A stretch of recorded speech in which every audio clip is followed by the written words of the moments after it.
for England. Gerrard had his moments, remarkable footballer.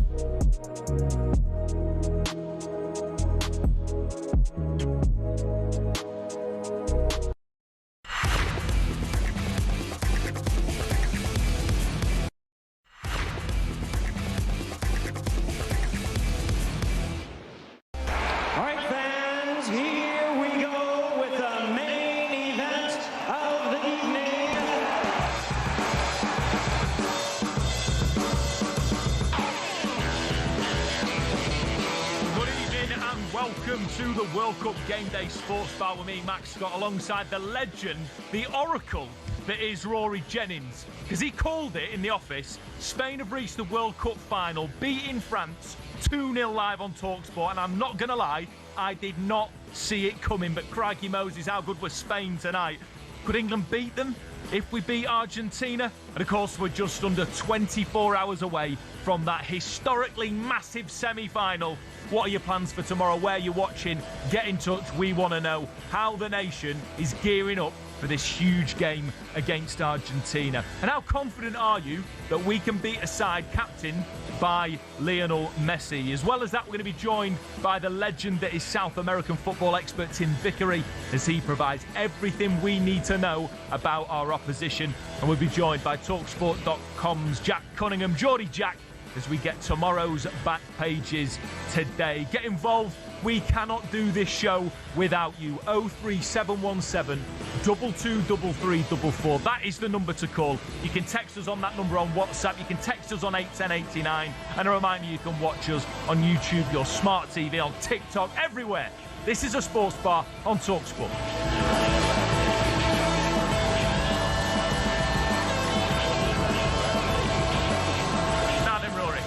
Yes, sir. I didn't see it coming. Maybe it shows how much of a fraud I am and that I know nothing about this beautiful game, because I was convinced by the hype train of France and Spain, as you've said, sorry to steal it from you, have suffocated them for 9 minutes. Yeah, that's exactly what happened. And look, I don't think you need to either apologise or acknowledge that you got it wrong. I am the very definition of a broken clock being right twice a day. I thought Spain were going to win. I know how brilliant they are, and it's that control that they put into a game. It's that control. They don't let you breathe. They don't allow you any sort of momentum, and you can't get the ball off them. Like, if you think about England, like, the reason why I was so convinced Spain were going to win is because I was looking at this final, and I was looking at it perhaps prematurely through the lens of who I want England to play. Yeah. So I'm looking at it, I'm thinking, who are England more likely to beat? And I was convinced that we're more likely to beat France. I'd kind of concede that we'd be underdogs against Spain or France.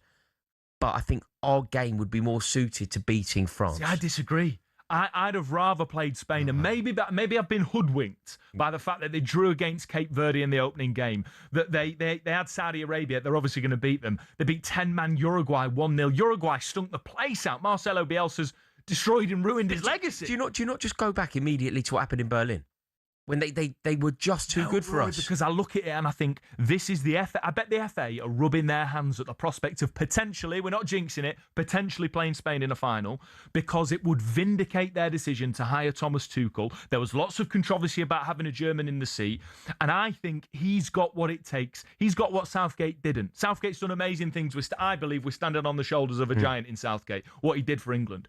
But I think Tuchel's got the tactical nous and that edge and that aggression and that fight to get one over someone like Spain. Whereas I thought France were going to be too much. But maybe I'm wrong. Yeah, I think look, I could see a world where England would struggle against France or Spain. Yes. The team that I thought would be trickier for us to navigate was Spain. I just look at the control that Rodri would impose on the game.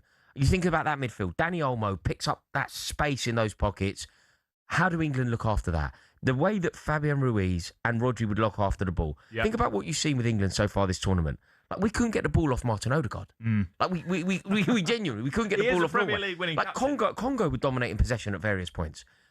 Fabian Ruiz, Rodri, Dani Olmo, it would feel like it would be our nemesis. Whereas against France, right, the reason why, again, I would concede that England wouldn't be favourites against France. But the reason I think that we would have a better chance is because I think we'd win the midfield battle. And they've got Luca Digne at left back. Luca Digne at left back, and they'd have a go. Yeah. So it would be the words of Vindaloo. It would be, we're going to score one more than you. You come for us, we'll come for you. We'll have a slugging match. We'll stand in the centre of the ring and we'll go for the jugular, and may the best man win. Well, I disagree because I think it's a bit simpler than that, Rory. And I don't think you're wrong. I don't make you wrong about Spain. The reason I would have preferred not to have played France in the final is because ultimately, what's England's biggest weakness? It's our defence. And France have a world-class front four. And so I think it's as simple as that. I don't think that Orazabal or Mikel Merino, San Marino coming off the bench, I don't think that's as scary as Mbappe, Dembele, Elise, Doué, Barcola, for example. So I'm a bit happier about it. Do you think it's fair to say this then, Max? Do you think it's fair to say that, generally speaking, games are won and lost in the midfield? The midfield battle is what will dictate the tempo of the game. I think the defence wins titles, Rory. Yeah, but the Spanish midfield... Whose cliche is better, mine or yours? Mine, for the purposes of my argument. Look, I can see where you're coming from. I can. But I would have been far more confident going up against Didier Deschamps' France side than I would be Spain. As soon as you say Spain to me, I just get shudders down my spine about what happened in Berlin. Do you know what does scare me, though? Lamine Yamal finally arrived at this tournament. He had a goal ruled out. He was a skin follicle offside. Yeah. Wonderful finish. Beat his man, guts for garters, and he looked like he was properly there. Well, he said it, didn't he? Yeah. He said he turns up when it most matters, and I think it's fair to say that he's telling the truth so far. Him on point with that midfield. Also, it must be so inspiring for Spain. It must be so inspiring for them because they know now that they've won the Euros. Yeah. They're the reigning champions of the Euros. They're making history. They've done it once before. They're now potentially going to win a World Cup. We're going to head to the phone lines in just a minute, but do you not think, Rory, that there is something about the potential for vindication and revenge against the Spanish, who we still managed to score a goal against? You know, in a side that clearly didn't have the mettle to go and win something. Whereas I think under Thomas Tuchel, think about the fire lit under their belly after all the Do you know what's amazing? Do you know what's amazing, right? This is, you and I now are just demonstrating that very English quality, where we're debating who we'd rather play in a final before we play Argentina in a semi. This is so typically English of us, isn't it? Oh, I'd much rather play Spain in a final. We cross that imaginary bridge when you get there, mate. I know. We're getting carried away, but look, that's what the World Cup's about. James just texted in 81089 saying, it's coming home, lads. I'm loving the energy. Right, we're going to go straight to the phone lines. It's lighting up. Lee is a Leeds fan. Lee, talk to us about how you're feeling. Good evening, mate. Thanks for calling in. What we're doing, lads, all right? Yes, mate. I'm on the side that I think we're going to be better off against Spain, to be honest with you. Yeah. Purely for the fact, not that I disagree with anything either side. I think there's merits to both. Yeah. But I think that France's attack, when it's on point, obviously I feel that's our weakest point is our defence. And I think we would really struggle against that front. You could call it six with the substitutes, with obviously with Doué and Barcola as well. Yeah. So I think going forward, I think it suits us better to play against Spain. I think obviously our pace, going forward, and we always tend to play better against the bigger teams as well. I don't know if that's just me who thinks that, but I always think that England play better against a bigger team. And I think going forward against Spain, I think we would be able to cause them a lot of trouble. I met you right, Lee. I met you right. But I can almost hear the people screaming at their TV screens, screaming at their radios, wherever they are, saying, look, Max, Rory, we haven't won the semi-final yet. So talk to us about tomorrow, Lee. How confident are you against Argentina? Talk me through your feelings and tell us where you're watching as well. Pretty confident. I don't think Argentina as a squad, their team as a full squad, is anywhere near as strong as ours. They've got some amazing individuals. Obviously, the obvious is Messi. Messi's phenomenal and the greatest man to ever, the greatest player to ever lace up a pair of boots, quite frankly. However, he's getting deeper into the tournament. His age is eventually going to catch up on him. I'm not saying that that's going to happen tomorrow. Fingers crossed it will. But I think our energy and our drive, and like a lot of, I think you said earlier about Tuchel lighting a fire, with Spain, and as sort of the aftermath of Argentina, he can use that against Argentina and said, something, lads, you've got a chance. If we beat Argentina, you've got a chance to go beat the team who beat you, in Berlin, like you say. And I think that overall, I think we're the better team than Argentina. I know the statistics or the rankings and stuff might not necessarily show that, but I do believe that our attack as a whole, our midfield as a whole, depending on obviously where the Rice is fit, and there's been a bit of up and down about whether Rice is going to play or not. But yeah, I do think that as a unit, we are the better team. I think we should come through. Yeah. I'm not going to say it's going to be easy because we're England and it's never easy. Lee, I agree when with it's you, England, mate. but I agree with I you. just think that we've just got a stronger team as an overall. Yeah. Do you agree with Yeah, I agree with that. Lee, I agree with every word. I think we smashed Argentina. Like, I think part of the reason why we're talking about the final, part of the reason why we're talking about our Spain good opposition, bad opposition for England, is because I think that a lot of people are very confident that we can beat Argentina. What we've seen from Argentina so far this tournament, it's been fairly underwhelming. I'm not saying that England has been massively They've had a really easy run as well compared to a lot of teams. The teams they played have not really challenged them. Messi's sparkled because he's Messi, but he's not sparkled against any really great opposition. Let's be honest. Yeah, I agree. To me, you look at their group stage, Lee. I mean, you're absolutely right. You know, they've had Jordan. They played Cape Verde, had to get to extra time. It took till extra time against 10-man Switzerland. Yeah. You know, they've played Austria, Jordan, Algeria. Yeah. So look, we should rightly be afraid of Messi. We should rightly give respect to people like Julian Alvarez. But for me, I just look at the squads and I kind of think, hold on a minute. Yes, we've been up and down. Yes, our defence looks leaky and there's spaces at the back. But we've got Jude Bellingham and Harry Kane. Yeah, I completely agree with all that. There is one man right now. Yeah, and there is one problem here. There is one problem when it comes to Argentina, though. Whether you think that we have a better team overall, if you were to do a combined 11, perhaps we would dominate. What happens though when an Argentine puts on the national top is they're different. Yeah, they're such a patriotic nation. I went to a couple of their games in Qatar. They are different. Yeah, and the players that we may see as fairly underwhelming, not even that good. Christian Romero, players like that, they're going to turn it on. Yeah. Like Enzo Fernandez is a player that plays for my club. I don't particularly like him. I don't particularly rate him. Going to have the game of his life tomorrow. Yeah, you're not wrong. Going to have the game of his life. Lee, great call. Thank you so much. Gavin's a Man United fan. Gavin, talk to me first about Spain and France. What do you make of it? Who would you have rather England faced in a final if they're to get there? I'd rather we face Spain. Yeah. I'm happy they won tonight. Yeah, I think France has so many match winners, different players that could each turn up, each score a goal, midfield, Mbappe, Elise, Barcola, Doué. And I just think whereas Spain, it's more contained. So I think if we get to final, we've got a real chance of beating Spain. Yeah, I agree with you, Gavin. That's the way I've been feeling ahead of it. Give me your quick thoughts ahead of tomorrow, Argentina semi-final. Where you're watching? What's your score prediction? I'm watching at home. I think we'll win 2-0. I think we'll keep a clean sheet.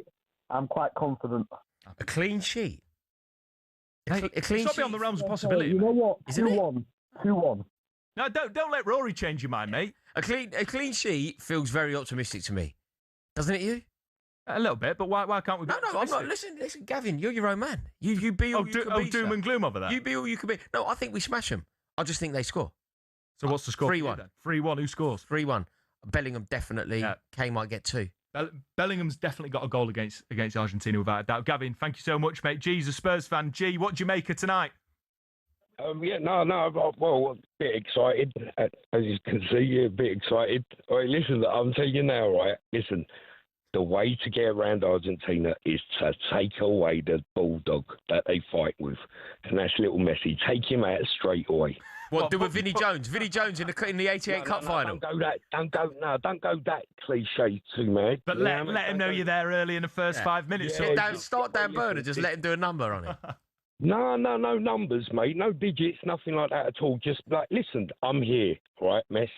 Do you understand? I'm here. Just listen, someone needs to, straight away, put a little full stop on it and just give him a little wave while he's on the floor, right? You won't get a yellow card straight away for that, right? Just give him a little scratch, you know what I mean? Do you think, though, that England can lock Messi down? Have we got that in us defensively? Listen, it all depends, mate, how the old Delhi belly's going on around there, because I don't know, everyone, is Rice right? Reports are that he's going to be fit. Reports are he's going to be fit and ready to start. I mean, he started the last game, but you'd like to think some proper sleep, a few days off, some vitamins. Of course, been all right. You know what I mean? All of it, Diarrhea, whatever you're going to, use. You know what I mean? Just stop it. Don't do a Gary Lineker or anything like that. You know what I mean? Yeah. Do you think we get it done? Like, when you're talking there about stopping Messi, Lionel Messi is a man that somebody would have tried to put a reducer on him every game that he's ever played in for his You since can he put turned 15. GPS on him. We know exactly where he's going. Yeah. Just stop him. Listen, mate.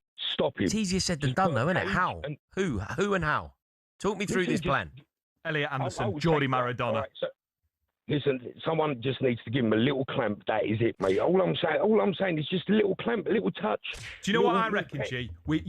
I think you're absolutely right. But what happens is the Argentinian players get their backs up, they get fuming, they lose their heads, and then yellow card, red card, they're off. That's where you don't lose your heads, though, boys. No, not England. The Argentinian players. Don't carry it on. Do not carry it on, though. Don't carry that physic on. Wait. So you wouldn't want an Argentinian player to get sent off? No, listen, it's a game of friendliness and everything like that. There. All right, and listen, you just need to give them a little scratch and just say, listen, Messi, we're here. We're not coming down easy.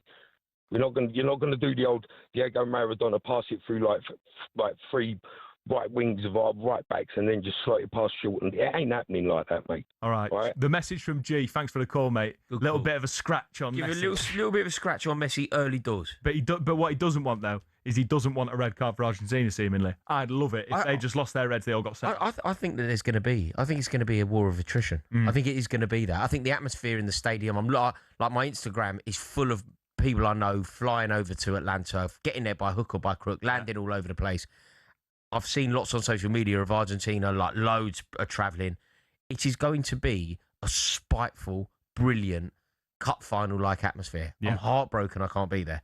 But I think that will bleed onto the pitch. Yeah. I think that we will have one of the most intense games that we've seen at this World Cup. It could be the best game of the World Cup. You're not wrong.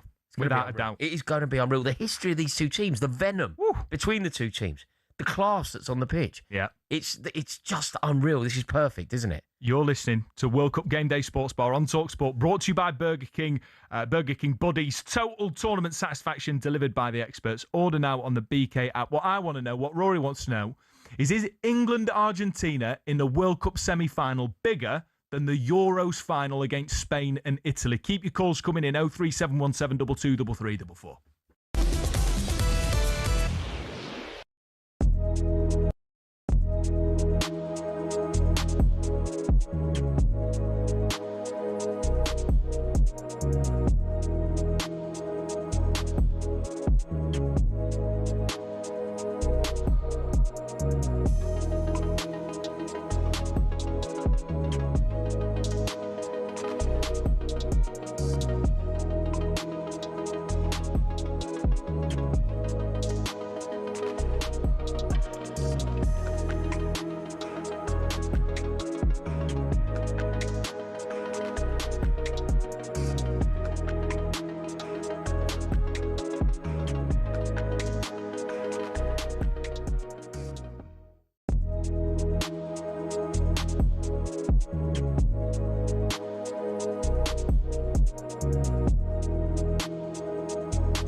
Good evening, you're listening to World Cup Game Day Sports Bar on talkSPORT. You're listening, you're watching on YouTube, on your smart TV. Thanks for joining myself, Max Scott, and Rory Jennings. We're asking the question, well, we're getting reaction, of course, to Spain knocking France out. For me, it was a shock. Rory called it all along. What do you think? But also, we're building up to a massive semi-final tomorrow night. England, Argentina, it's historic, it's huge. And we want to know, is it bigger than a European final against Italy or against Spain? Get your calls coming in 03717 223344. Time now to hear some of your shared takes with Burger King. Shared takes on talkSPORT with Burger King Burger Buddies. Total tournament satisfaction delivered by the experts. Order now on the BK app. Adam's an Arsenal fan. Good evening, Adam, mate. How you doing?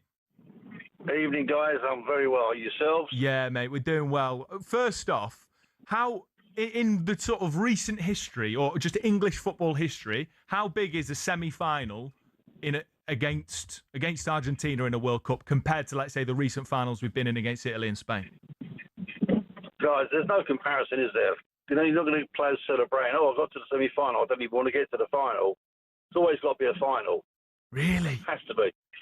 Of course. That's the pinnacle, isn't it? Get to a Euro final, World Cup final. No, but it doesn't always work like that. Like a semi-final of a Champions League is obviously more impressive than the final of a Europa League. The semi-final of a World Cup is bigger than the final of a European competition, isn't it? Yeah, all right. I get the World Cup is bigger than the Euros, but still, at the end of the day, as everyone says, it's about winning trophies. So you can't win a trophy if you go out at the semi-final stage, can you? No, but just in terms of ranking the games, Argentina in a semi-final of a World Cup is bigger than Spain in the final of a Euros. Not for me. No? Not for me. No. That's just my opinion. Yeah. No, fair enough, mate. Talk to me about your prediction tomorrow. How do you see it going, mate? Right, well, that's what I was saying to the producer there. We all talking about who we would like to play in the final or that. I don't think it matters because we're not good enough. It's too pragmatic. There's hardly any pace in the team. It's predictable. There's no dynamism.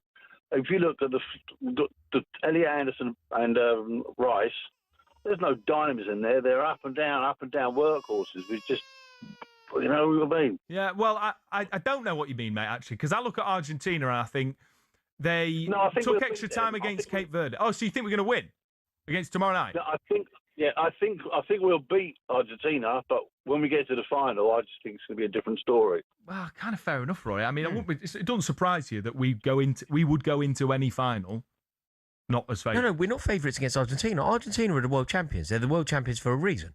We're Bucky's favourites. Yeah, but I'm sure. But realistically, Argentina are favourites. Even if we're better, they are the champions of the world, and they therefore need to be treated as such. We have to extend a courtesy that recognises the achievement that we saw in Doha 3.5 years ago. Yeah, but that was 4 years ago. It was. Cape Verde never shows them the respect. Yeah, no. I don't think we show them respect on a pitch. No, but I mean, look, you can have blips along the way. On the way to winning the World Cup, they lost to Saudi Arabia, didn't they, in their first game? Yeah. So you can have blips and recover. And also, I think that Argentina are going to shine when it most matters. A game against England, a game that their entire nation, it's going to be different. Yeah. Anyone drawing parallels of what you saw against when Argentina played Algeria, what you saw when Argentina played Jordan, it will not be that kind of Argentina. They're going to be so up for it. It's going to be a game well up for it, full of edge, full of aggression. It's going to be phenomenal. It is. Can I tell us where you're watching tomorrow night, Adam? I'm not certain, right, because I have dialysis on Wednesdays, but they've managed to shift my dialysis till Thursday. Yeah. I don't know if my girlfriend wants me to take her to the pub and watch it, even though she's Polish. Well, or my mate. She can get behind the boys. My mate. So I'm not sure. Well, whatever you do, Adam, whatever you do, enjoy it. And I hope you're absolutely right. And I think you're right. I've got a feeling England are going to win. Cracking call, mate. And if you've got a shared take of your own, you can voice note us or simply give us a call 03717 223344, all thanks to Burger King. Shared takes on talkSPORT with Burger King Burger Buddies. Iconic winners delivered in the box every time. Order now on the BK app. Mark's texting. He says, this is all set up like Beckham. Bellingham red card. It could happen. Like, Jude Bellingham is a player that plays on the edge. He is a player that plays angry, and you wouldn't want to change that. No. Like, you'd never want to stop Wayne Rooney playing angry. Do you remember when Wayne Rooney had that argument with the referee and then just lashed it into the top corner against Newcastle? Iconic. You want that. You do, mate. I think Jude Bellingham's shown a maturity. He's still young. He's still got room to grow. But you're lucky if he got a yellow card in that previous game, then against Norway, he's not playing today. But I think he kept his head really well. Yeah, look, absolutely. What I mean though, Jude Bellingham is everything for England. He is incredibly patriotic. He is the conduit between the fans and the team. He is the personality, the heartbeat, and the expectation. Mm-hmm. Comes with a lot of pressure. But he loves the pressure. No doubt. But players that love the pressure, occasionally it can boil over. And if it's ever going to boil over in a game, it's tomorrow night. In Atlanta against Argentina. Can you imagine the decibels? Can you imagine the hostility in the there's no segregation. Do you know what, mate? It's going to be unbelievable. For the first time, because I've been working non-stop this World Cup, I've just been sort of turning up at the pub or turning up, sitting down on a sofa or at work, and I'm there and the game's on. Yesterday morning, I had my first butterfly where I was just thinking about the game and the occasion and how massive it is, and it got to me. And interestingly, Sammy from a Man United fan gets in touch, says, "Good evening, gents. Yes, Max, this is bigger than the Euros final simply because it's our next game and the biggest so far, and we've got to treat it like our final." Good mentality like that from you, Sammy. We're getting straight back to the phone lines. They're lighting up on the screen in front of me. Andy is a Chelsea fan. Andy, what do you want to talk about, mate? Thanks for calling up. How you doing, boys? All right? Yeah, good, thanks, mate. Yeah, well, had better days, man. I found out today that I'm going to be missing the final. No, not the final, so the semi-final. Why is that, mate? What are you doing? Got work. No. What'd you do? What'd you do for a living? Civil servant. What does that mean? But, it's kind of work. It's like does the government's work essentially. Sorry? Basically government stuff, yeah. Yeah. Like James Bond. I wish. Can we not think of some excuses for you, mate? I mean, I've look, tried everything in my book, mate. It's not happening. You've got to do it, mate. You've caught it with Declan Rice, mate. For King and Country, you're doing your bit. The lads are doing their bit, and you're doing your bit. I know. This is what it is. Can you watch it? But here's the conundrum, right? So my missus has just booked a trip out to Benidorm for the final. Now, do I just suck it up for the semis and hope that we get there and just enjoy the final out there? Or do I do both? What can you go to? Is she in Benidorm right now? No, we're going on Friday morning. No, sorry, Saturday morning. Oh, so you're asking us whether you should sack work off for the semi-final? Is that what the question is? It's a simple answer. You're calling up talkSPORT, mate, and you're asking us whether or not you've got to do it. No, well, you say that, not me, mate. And also, Lutheran work ethic. Mate, the government's changing literally in the next few days, right? We all know this, and so what work are you going to be doing for the nation at sort of 9 p.m., 8 p.m. tomorrow night? Not to undermine your work, mate, but probably not a lot. What this work is. If it's got anything to do with the Chiltern trains or the Jubilee line, I'd like you to keep working. No, it's nothing to do with that, boys. Ah, mate, have it off.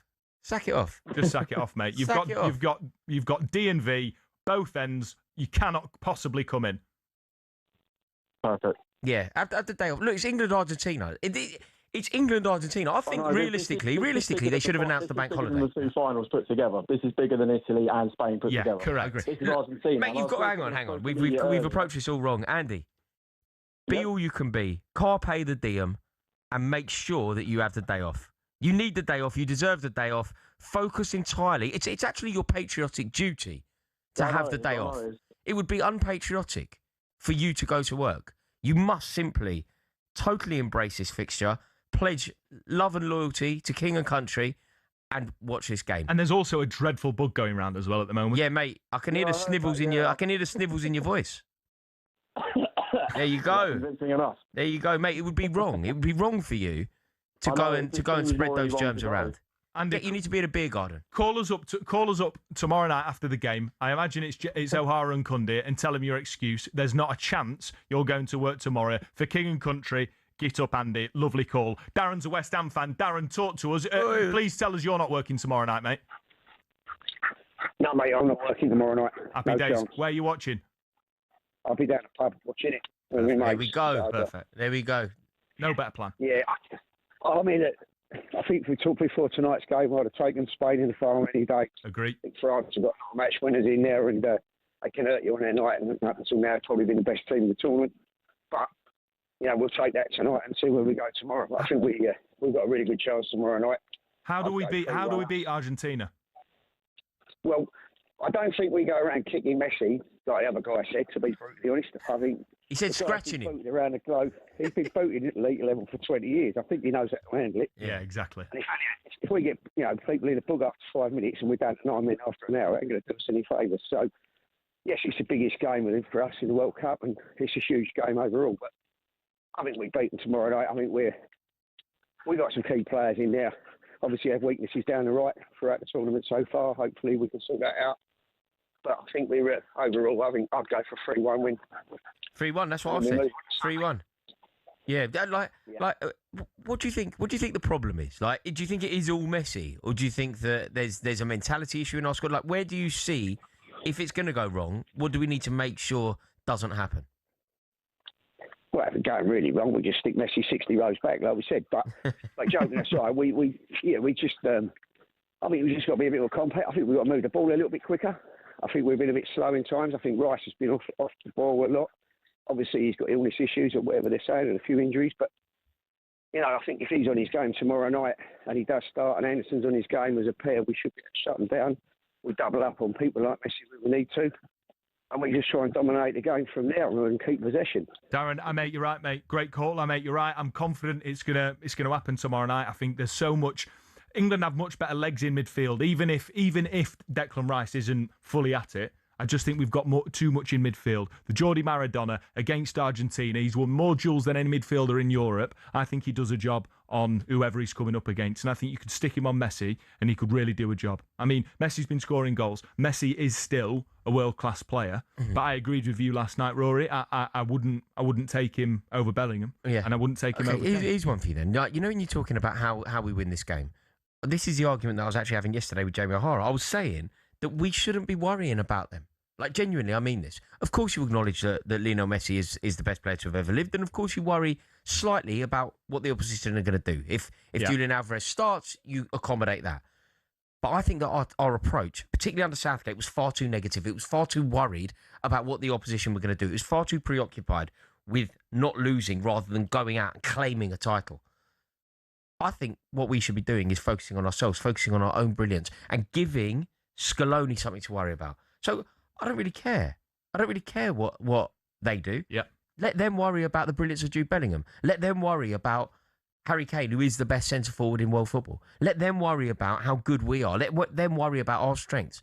I don't think we should be too preoccupied with them. That needs to be the mentality. And Thomas Tuchel's been promising all tournament that we're going to be better against better opposition. Well, we're playing against the world champions, so let's have it and let's see it. And I think that's absolutely the question on everybody's mind is, has Thomas Tuchel really changed the mentality?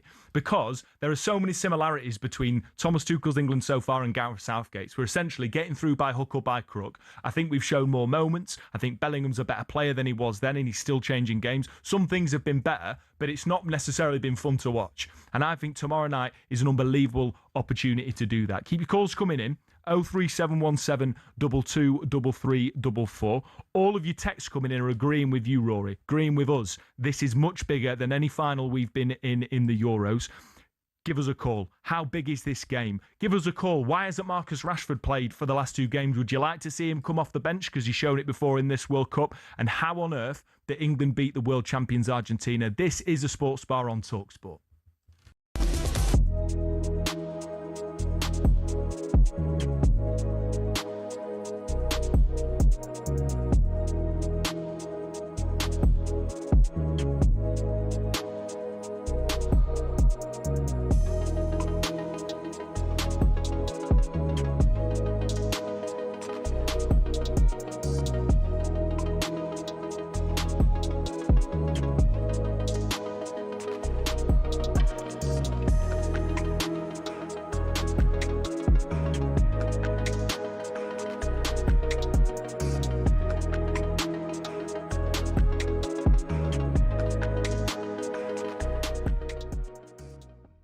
That 30-year feud reignited between Roy Keane and Alfie Haaland. So Haaland's dad was obviously at the game, obviously unhappy with how things played out between Norway and England, whether it's his son being penalised for pushing Elliot Anderson in the box and that goal being ruled out, whether it's the ball hitting the spider cam for England's first. So he's really frustrated, and he takes to X to sarcastically congratulate Bellingham and the referee, claimed Norway were robbed by the French referee Clement Turpin. In response, on his podcast, Roy Keane decides to stick the knife in even further by saying that alcohol could have impacted Alfie Haaland's judgment on proceedings because, quote, he always seems to be drinking alcohol at the matches. He added, if you're having a drink, then you're seeing the game differently. No love lost between them. A quick reminder, back in 1997, Roy Keane tore his ACL trying to tackle Haaland when he was playing for City. 4 years later, the two clashed again when Keane issued a premeditated sort of knee-high tackle on Haaland. So Yeah, absolute handbag still, 30 years later, Gabs. Yeah, Roy's a bitter guy, though. Like I said before, I had him at Villa. But at least Haaland hasn't walked out his country at World Cup. Ooh. Drop the mic. Ooh. Where's my water? Wow. We'll make sure it's not alcohol. Whatever. See things a bit differently. Glass houses. Oh, I don't know. I don't know if grown men need to be behaving like that when they get an opportunity. Yeah, but I feel like he's going to be like that. Haaland's dad, he's devastated. His son's not scored or whatever. And his country's going home. There's no harm in that. And we hear that Haaland wasn't at full fitness either. Tony Cascarino, in fact, got a message at half-time saying that he's been ill. Yeah. And so obviously we see, don't we, with the parents of or the family members of footballers, they passionately defend their loved ones. But it seems that Roy Keane's just taken the opportunity. He's seen the opportunity to just dig it in. Yes.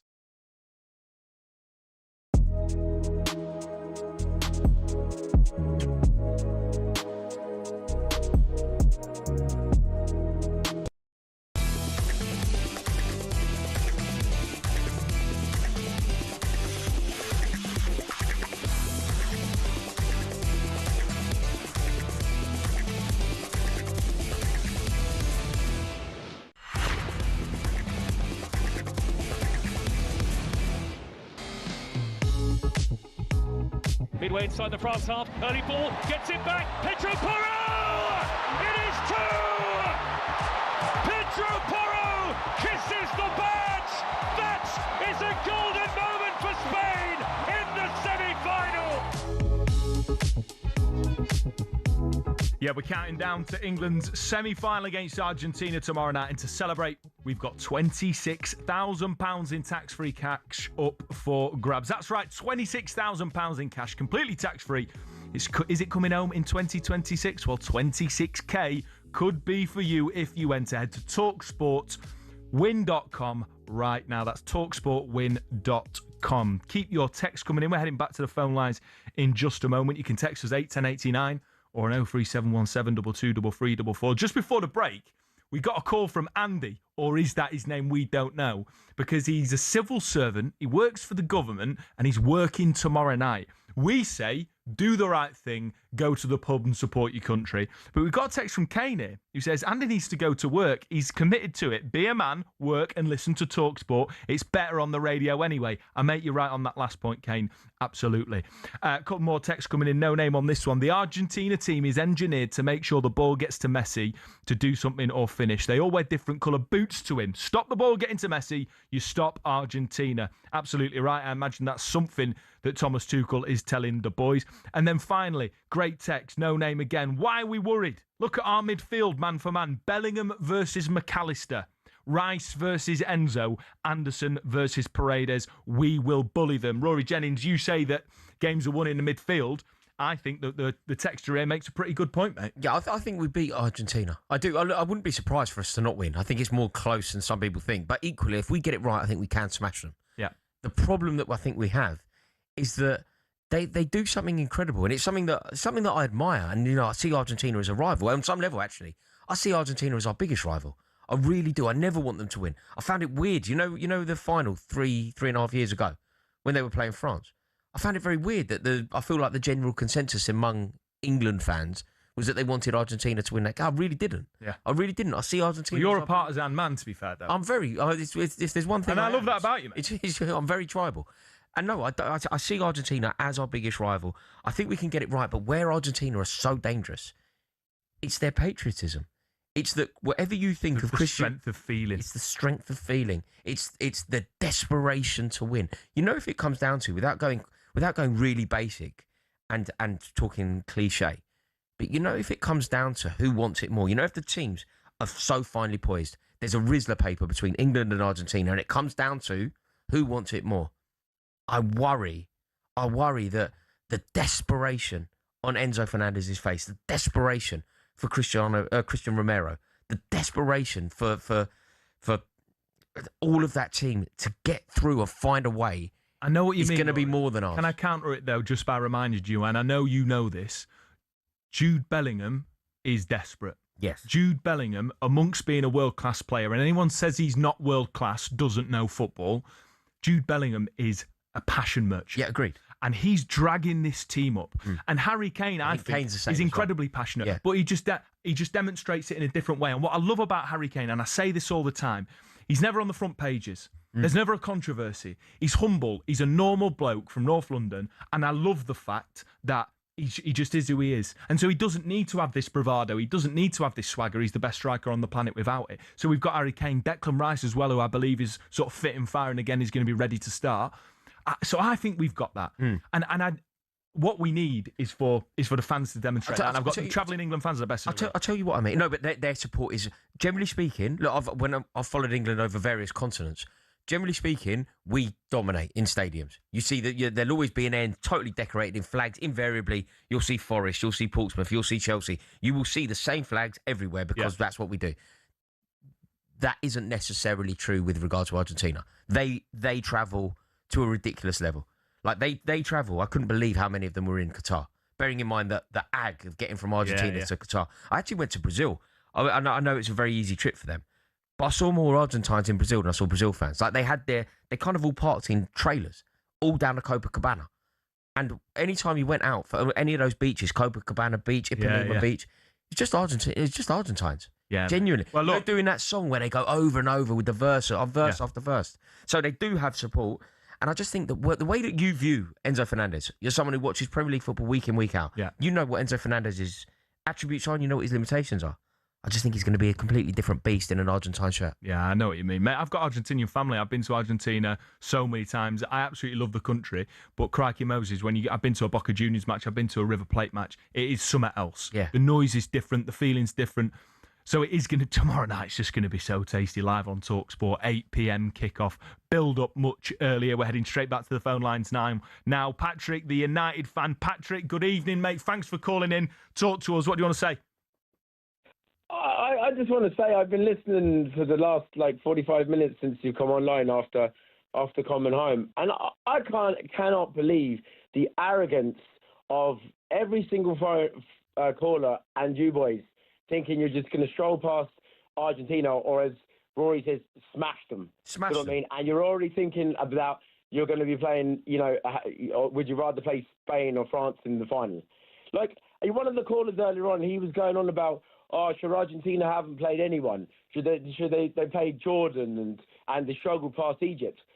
England, they drew with Ghana and they scraped past Congo and won in the Azteca and knocked Chief Haaland out. Superintendent of the Fun Police. Can I not remind you that Argentina took extra time to get past Cape Verde, mate? Tell me one world-class player for Mexico. It's not the point. It's the occasion. It's the occasion. It's the occasion. It's not about world-class players. It's about the occasion. Wait. Tell me one. Wait. Just listen for a second, Patrick. You've had your say. Tell me one world-class player that plays for Cape Verde. Tell me one class player that plays for Jordan or for Austria or for Switzerland. All the teams that Argentina have faced, they've had the easiest run and the easiest bracket, and in my opinion, have been given a couple of favours from VAR, right? As in they've come on the end of some beneficial calls. That Egypt goal should never have been chalked off. What about the goal? What about the goal that England that Norway scored? Do you know what I mean? When it was disallowed for the foul and what you mean because of the foul? Because Haaland decides to try and launch Elliot Anderson into the stands. He fell over. Why did he fall over? And then also, you're talking about the Azteca. All I heard is about the humidity and all this. They don't even have a decent player in Mexico. It's England with the rankings. If they can't be beating Mexico, you might as well have just packed up and gone home. We did, mate. We did. The game was never in jeopardy. We went 2-0 up in the Azteca. You've called up, Patrick, and you've had a go at us for having a hypothetical conversation about who England might play, which we did heavily caveat with the fact. No, I'm having a go. I'll just finish what I was saying a second, Patrick. You called us up and you had a go at us about hypothetical conversations, and now you're having a hypothetical conversation about the fact what if we'd have lost to Mexico. Who do you support, Patrick? I support Man United. You support Man United, and what country-wise? I'm Irish. Is that what this is? Were you born the last time you made it to a tournament? Yeah, it definitely was. Yeah. What tournament? What, the Nations League? That's not the point. You've got to be desperate for them to make this a 64 tournament World Cup. You might have a chance of making it. It's the arrogance. We don't have the players. We know that. We're not competing against England or anyone else. We don't have the players. This is not 20 years ago. No, you were competing against the Czech Republic, weren't you? Yeah, How'd that go? Remind me how that went. This is not the point. I'm talking about your arrogance that you think you're. There's no arrogance. We're talking about beating Mexico in Mexico, which is significant. And it's you're a fact. talking about smashing Argentina. Yeah, it's not arrogant. It's my opinion. No, but it is, and every person's come in, and you're already talking about who you'd rather play in Spain. All right, sorry, Patrick. We'll not have conversations about potential things that can happen in the future. We'll only talk about the next game. How can we do a 3-hour show and only talk about tactics against Argentina? Do you think Thomas Tuchel's actually thinking about the final or playing France or we're Spain, not Tommy Tuchel, are we? We're not Tommy Tuchel. We're on talkSPORT where we talk about sport. Patrick, what's your plans tomorrow night? You got anything on? Anything happening tomorrow night, mate? Do you think England have been great? No. At various points, I think there's been moments of greatness. Yeah, I think winning in the Azteca. I think the second half performance against Croatia. Okay, against a team with not actually two Premier League players. What does it matter how many players play in the Premier League? Price of bread. Well, but as in terms of how many so-called world-class players have England got versus Mexico, Can you not see that the difficulty in playing Mexico is the occasion, playing away from home in a World Cup? Well, as in terms of you could play them in. It doesn't matter. But are you telling me that squad player for squad player, England don't have better? No. England were a better team on the pitch. The jeopardy of that game came around the circumstance. The jeopardy. Of course, we should be beating Mexico, but that doesn't. We should have been beating Iceland, but we didn't. But we should because whether you should or shouldn't doesn't mean that it happens. We've seen England countless times before lose games where we should have won. This was one where we should have potentially struggled, and we absolutely dominated. We also had 10 men for 40 minutes as well. I'll just remind you, Patrick. We went 2-0 up in the Azteca. It's a big result. You can't possibly be sneery towards that result. You can't be. Yeah, I definitely can, because Mexico could have played there all night against 10 men, and England. Exactly, because our tactics, because our players played out of their skin. Patrick, what are you doing tomorrow night? What's your plans? Yeah, I watched the game. I watched the England game. So who are you going to be supporting? I was supporting Argentina. See you, mate. That was Patrick, who has no idea about football or what it means to support your country. You're listening to the Sports Bar. Get your calls coming in 03717 22 Win 26 grand in your hand, courtesy of talkSPORT Win.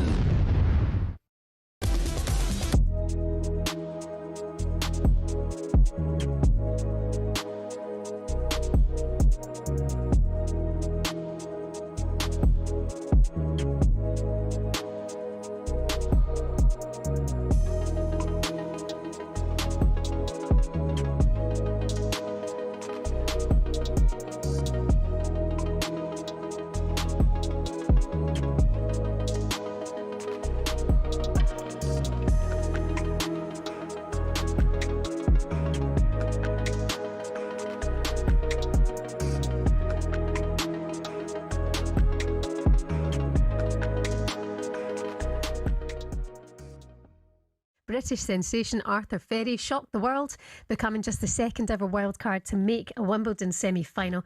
He is with us now live in the studio. Good morning to you, Arthur. Good morning, mate. Thanks for having me. Thanks for coming in. Amazing. How's life, mate? How's it all going? It's been good. It's been busy, that's for sure, past few days. But yeah, it's going to be nice to have a bit of time off and just relax, process everything. I was going to ask you straight away, what have you learnt from your experience at Wimbledon? Because like I spoke to you before we come on, I was watching the Dimitrov win. And honestly, mate, the tennis that you was playing is unbelievable. Everyone talking about it. Everyone that's English so proud of you. But what were your experiences and what have you learnt from your time at Wimbledon? Yeah, it was the first time that I, caught the general public's eye, and I was playing in front of a lot of people. So, getting used to that was good. I had 2 weeks and six matches to kind of get used to it progressively. So, yeah, that was good, and going to use that experience to moving forward as well. What was it like after every round you're getting past, and then you could hear people saying, "Am I sure we can get past that? Wild card. Am I sure we can beat him? I'm sure we beat him." Did you hear those people saying those things? That spur you on a little bit. Yeah, I was the outsider for most of those matches that I played. But yeah, I was just kept believing in myself. I knew that I could beat those players, and just brought that self-belief on. Did you feel the pressure, Arthur? Because even here at talkSPORT, you know what we're like. We jump on it, right? And we jump on it hard. It's 2010, and the Goalkeepers Union is up in arms. Why? This thing, the Jabulani, perhaps the most famous World Cup match ball for moving, it seemed, in 3 directions at once. But that wasn't the first match ball row, not by a long shot. In 1930, the World Cup final began with a fight, not between the players, but about the ball. Argentina brought theirs, and Uruguay brought theirs. And when neither backed down, they played 45 minutes with each. Uruguay, with the T model, came out on top. This was the era when balls were heavy.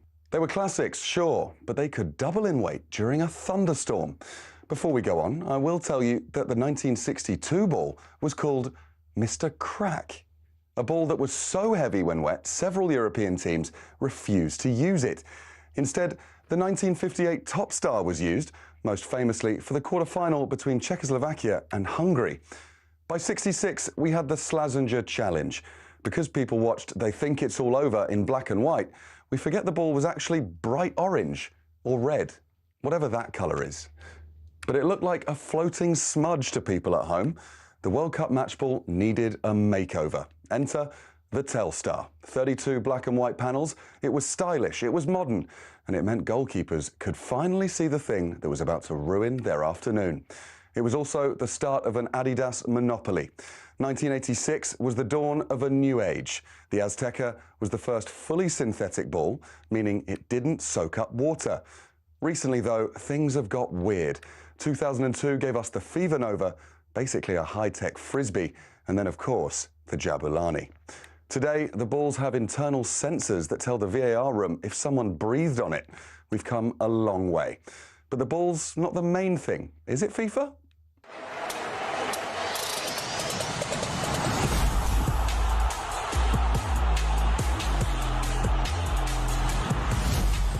It's just a ball.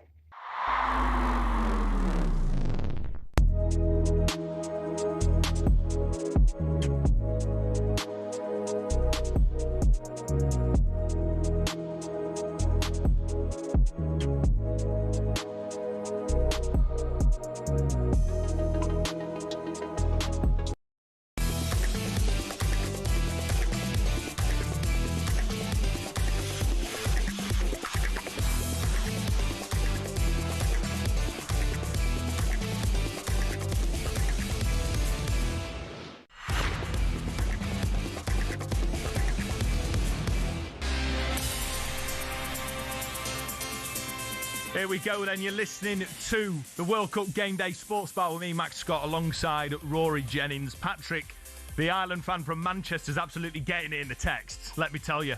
But there's a lot of positivity about England. Thomas says, we've got Dan Burn, they don't. Simple.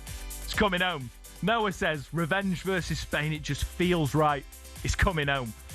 Positive vibes. And I kind of think, you know, Patrick's point was, how can you be so arrogant to say England are going to beat Argentina? Why not? I think that's something that the nations lacked, a genuine belief that we can do something. And even though it's not been pretty, Rory, that we have had world-class moments from world-class players, and someone else makes a point in the text, we've not played that well, and we're in the last 4. Imagine what we do when we do play well. We're in the semi-final. I just don't know what people expect us to do. We're both English. We support England. We're both patriotic, and we're both desperate for England to win this tournament, much like every member of this squad. Yeah. What do they want us to do? Yeah. Sit here and go, I'll tell you what, mates, I think we're going to get beat. Yeah. I think we're going to get beat, mate. I think Argentina are going to beat us. We shouldn't bother talking about who we might play in a final because we're going to get beat. Yeah. Like, what kind of attitude is I know, I don't understand it. Like every football fan around the country, regardless of who you support, whether you support Yeovil Town or Queen's Park Rangers, every weekend you sing, we're by far the greatest team the world has ever seen. Football fandom in its purest form is wonderful in its irrationality. Yes. Do I think England are going to smash Argentina? Yeah, I do. Do I? Is it methodical? Is it well thought out? Is it potentially a flawed argument? Yeah, of course it is. But it's what I want to happen. Yeah. It's what I dream will happen. Yeah. And therefore, it's what I believe will happen. I don't think you can criticise England fans for looking at this game potentially through some rose-tinted glasses.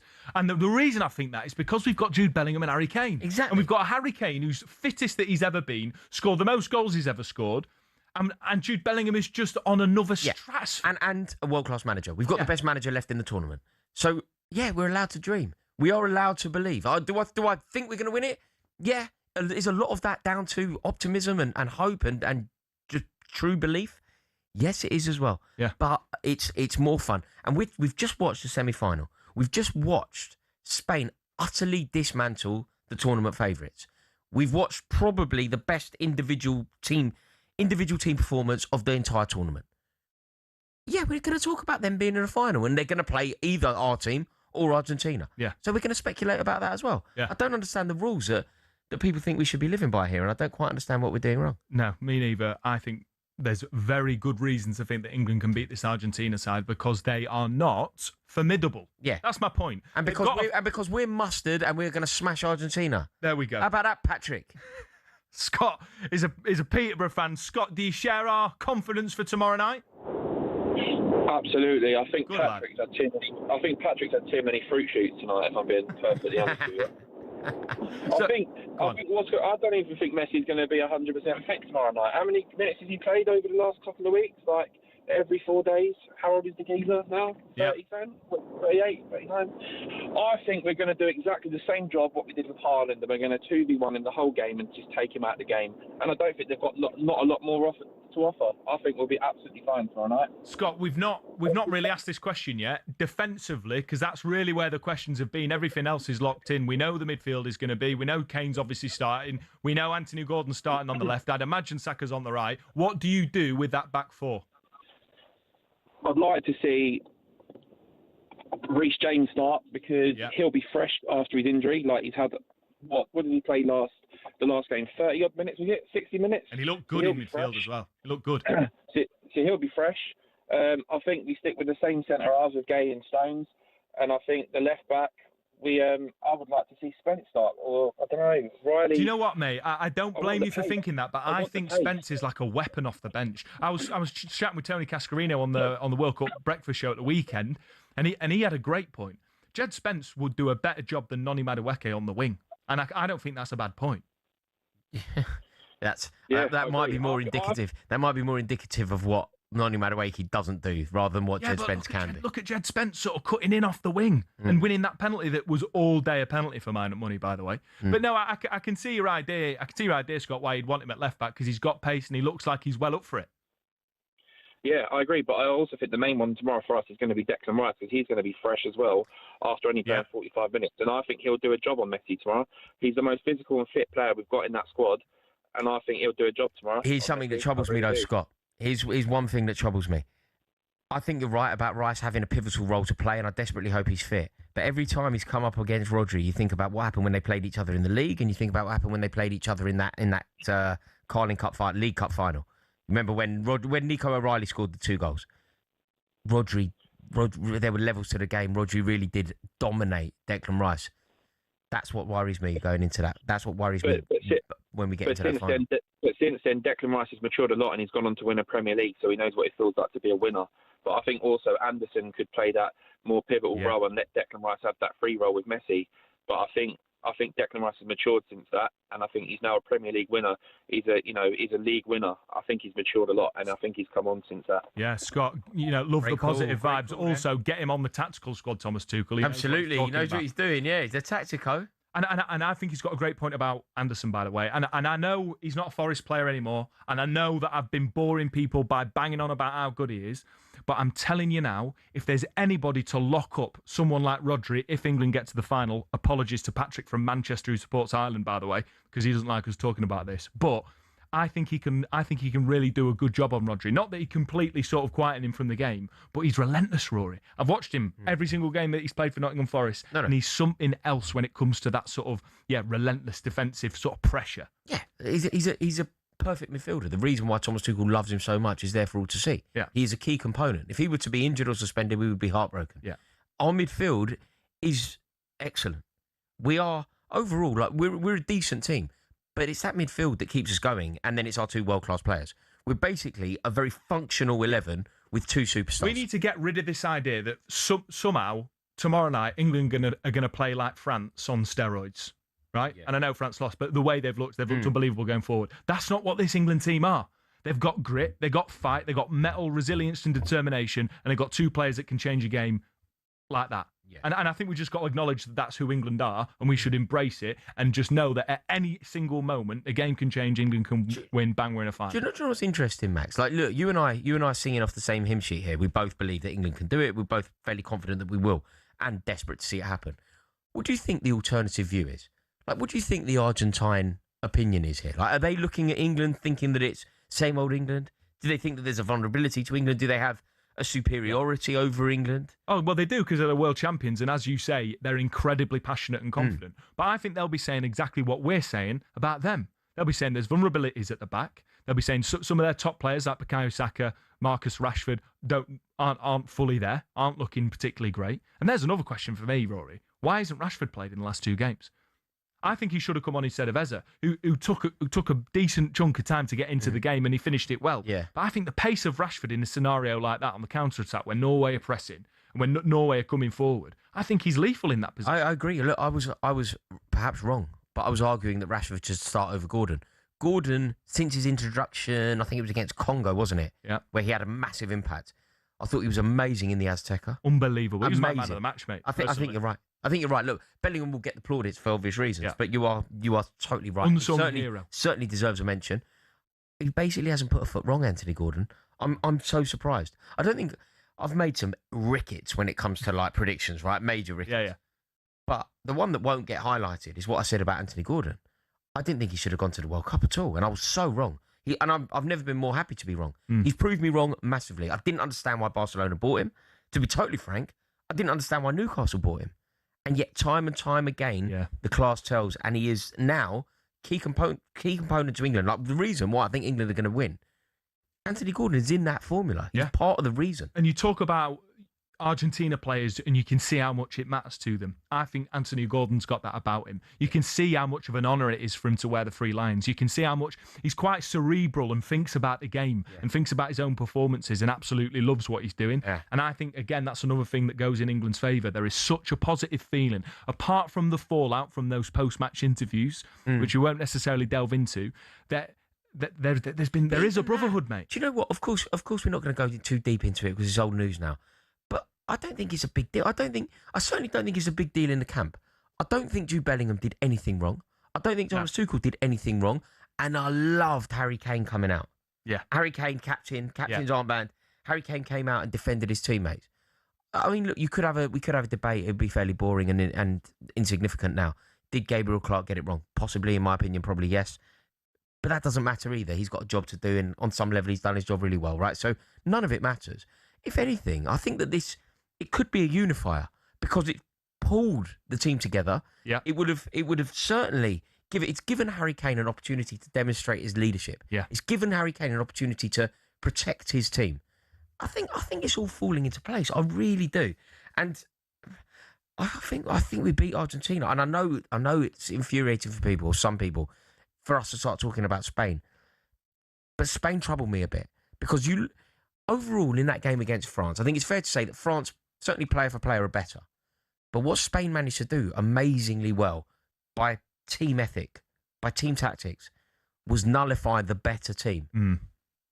But they're better at that than us. That's why I'd rather play Spain, because I don't think we'd have done that against France, and I think France would have had much more opportunities than us to exploit. I agree with that. Defense. I do agree with that. So if England do get through to the final, I'm happy with the fact we got Spain then. Of course, there won't be a walkover, but I'm happy about it. Keep your calls coming in. We're going to get to them. Chris, the Chelsea fan, will get to you after the break. 03717 223344. You're listening to the World Cup Game Day Sports Bar on talkSPORT, brought to you by Burger King. Burger Buddies, iconic winners delivered in the box every time. Order now on the BK app.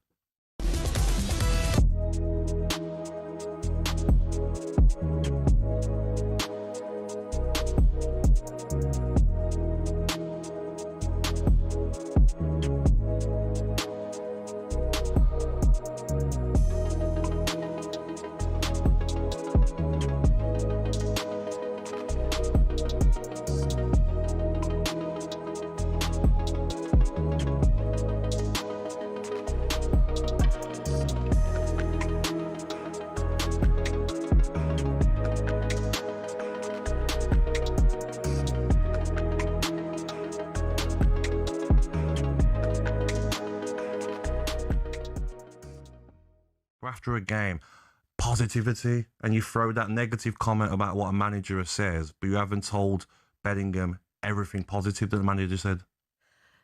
Sorry, just being on the Yeah. other side of that, right? Yeah. So you're a player, you've come off the pitch and maybe had negativity after a win, but that is his job. Yeah. That's him. That's the guy, the fella doing his job, Adrian Clark. But is that a problem in the media then?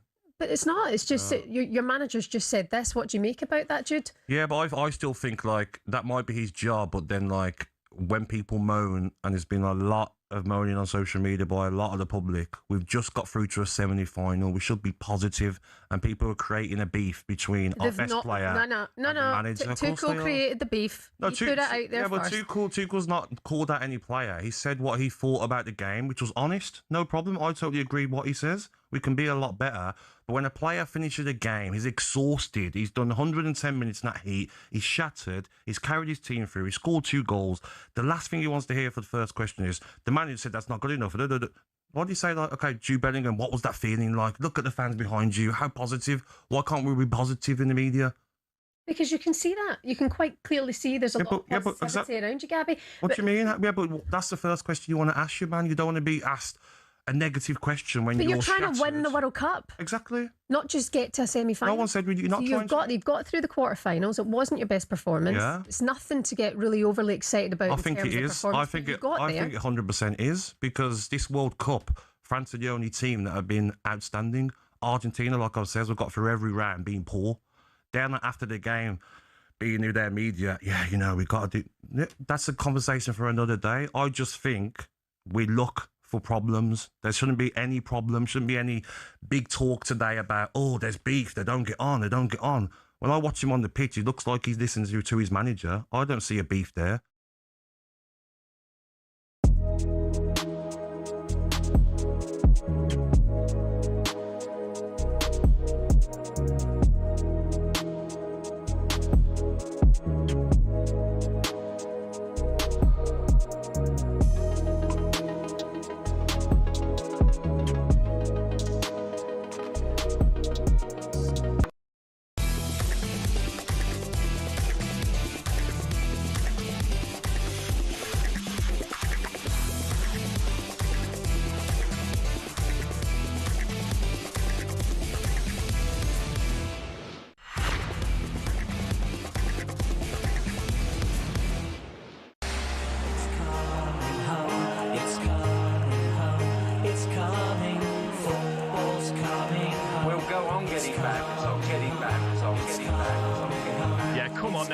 To the World Cup Game Day Sports Bar on talkSPORT, brought to you by Burger King Buddies. Iconic winners delivered in the box every time.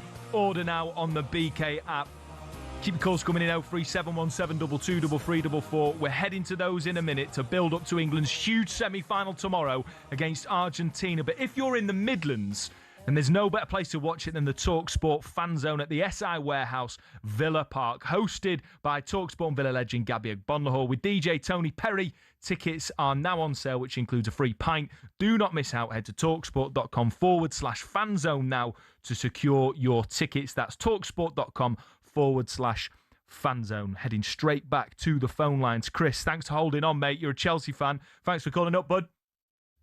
All right, guys. Yeah. So my thing is, it's not the individual players. Don't get me wrong. We need the individual players to obviously excel in certain moments, but it's the team itself. Yeah. Okay. So Germany are out, one of our nemesis teams. Argentina is to come. And one of my friends is actually an ex-pro, and I've got a bet with him, a Chinese and a bottle of Chablis. And I've said, ever since we beat Mexico, if we beat Mexico, I think we will go on to win it. Now, my point is, think about it, guys. I am superstitious. I used to play park football. I used to pay £5 to play football. We have a German manager who I think is certainly one of the best in the world. Yeah. Who is managing an England team who I think is certainly proven to be one of the best in the world. You have Cape Verde beating this or playing this team. You have Norway. It's a World Cup, guys. There is no easy game. Agreed. And if you're going to win it, You've got to beat every person or team or country or whatever to win the World Cup. And to be fair, today, when I saw my friend who is an ex-pro, I said, we had a bet on the Chinese, and I said, look, if we beat Argentina, we will win the World Cup. We didn't even talk about Spain. We spoke about France. Yeah, okay? same. I was exactly the same as you, mate. I was convinced it was going to be France in the final. So I'm not going to pick out individual players, right? I'm going to talk about the squad. Tuchel is an amazing, I think, manager. Yeah. I think he deals with. I just, guys, I think. Can you imagine the headlines? German manager managing England winning the World Cup. I've been thinking the exact same thing, mate. I love the idea of a German manager winning it for England. I know Rory's got very different feelings. What do you mean you love that? How can you love that? Because there's something about the storyline, mate. It's not lovable. There's nothing to love about that. We just have to make our peace with that. No, I think it is because I think Germany have always been one of our nemesis teams, i.e. penalties, right? Yeah. We all know that. And Argentina. Let's go back to Maradona, hand of God, whatever. I mean, I'm 52 years old, right? So I've been around a little bit. But my point is, I mean, who could imagine that? A German manager, which is one of the top managers in the world, who I respect dearly as a football manager, not because of his nationality, because of his football psyche, his professionalism, his view of the game. Yeah, he's a very good manager, but it's not good. Like, we've had to make our peace with it. We don't have the talent. I've not. Well, I think that as a nation, we've had to make our peace with it. Well, it's not rather than like the individuals. I think the FA and the country has had to make our peace with it. But that's the point. That's exactly my point. We've had to make peace with that. So with everything that's going on in the world itself, so football being paramount at the moment, doesn't that put a massive statement that England? I just think it's, guys. Look, I love football, right? I just think if we beat Argentina, I think we will win the World Cup on the basis of the squad. We will need individual players. I mean, no one's picked out Pickford yet. I mean, what? He's been coming under a lot of criticism, Chris, for some reason that I've noticed, and I can't quite see it. I don't get that. You know, I mean, and a lot of times we criticise the keepers, you know, because it's because we give a goal away, or you know he made a mistake, or he come out too early, or he didn't come out for that ball. But hang on a minute, you know, let's look at the facts, and you know with Seaman and whatever. No, Pickford has been very good of late. He was very good in the Azteca, but there was one early. Croatia, wasn't there? Yeah, there was. There was one early. Yeah, but we've had a lot of shaky performances. But Chris, I can't lie, I absolutely love your passion, and I love the fact that for you it's about the team, and you see something in this team that means that England can get it over the line, and that's what I think, Rory. I think we can drag it over the line, and we've got the stomach that we didn't necessarily have at times under Southgate. Yeah, and we also have a manager that is an expert at this. Yes. Like, I think it's fair to say that the reason that Thomas Tuchel was appointed, which feels like quite a long time ago now, the reason why he was appointed, it's for now. Yeah. Like, it isn't to get us here. We always got here. Yeah. It isn't even to get us to the semi-finals. We kind of have we've made like a good fist of that. We've been in 2 consecutive finals in the Euros. We are now a serious opposition, a serious football nation, and we are on the precipice of something glorious. We didn't have the wherewithal to get over the line. No. So what we've done is, in my opinion, sacrifice our principles a touch, bring in a manager that does know how to do it, a manager that has the requisite experience, and a manager that is an expert at navigating these 2 games, the semi-final and the final.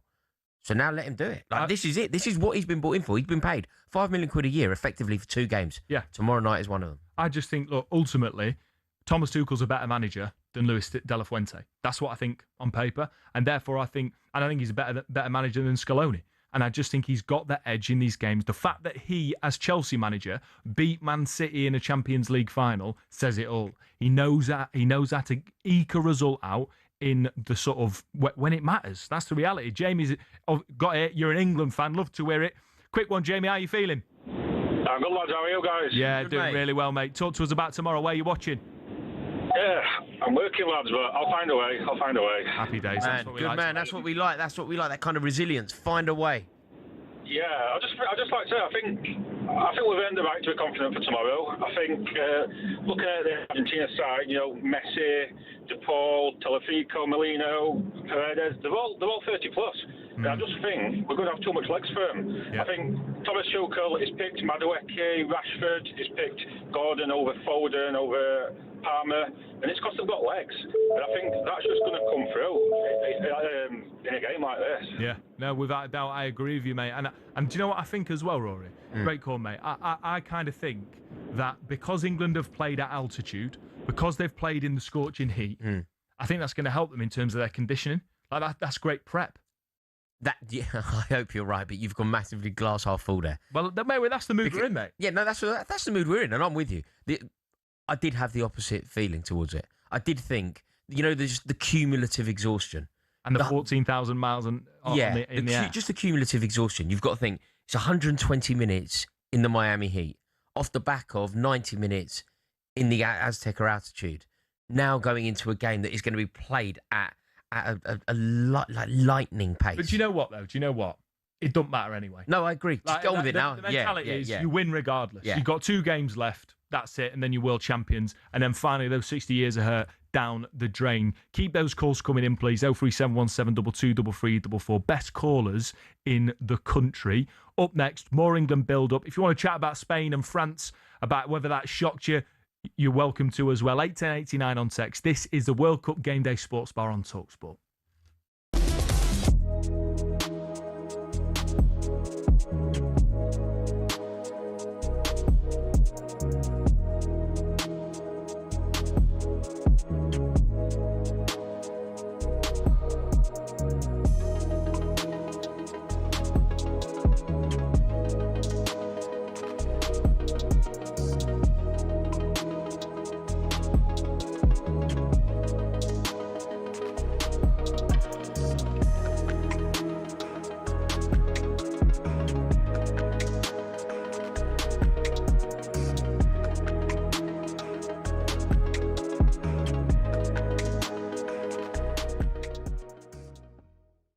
Put it to him. The fans are loving it. You guys are in the semi-final. But he talked about the manager specifically, and we're criticising or observing or opining on what Jude Bellingham's response to his manager, not what the fans say. Was Tuchel unhappy with the performance? Yeah, so he should be. Yeah, that's what Gabriel put to Jude. But he also talked... That's a fair question to put to Jude, why didn't he put the balance? But is that not a fair question to put to Bellingham? At the same time as putting balance in the conversation.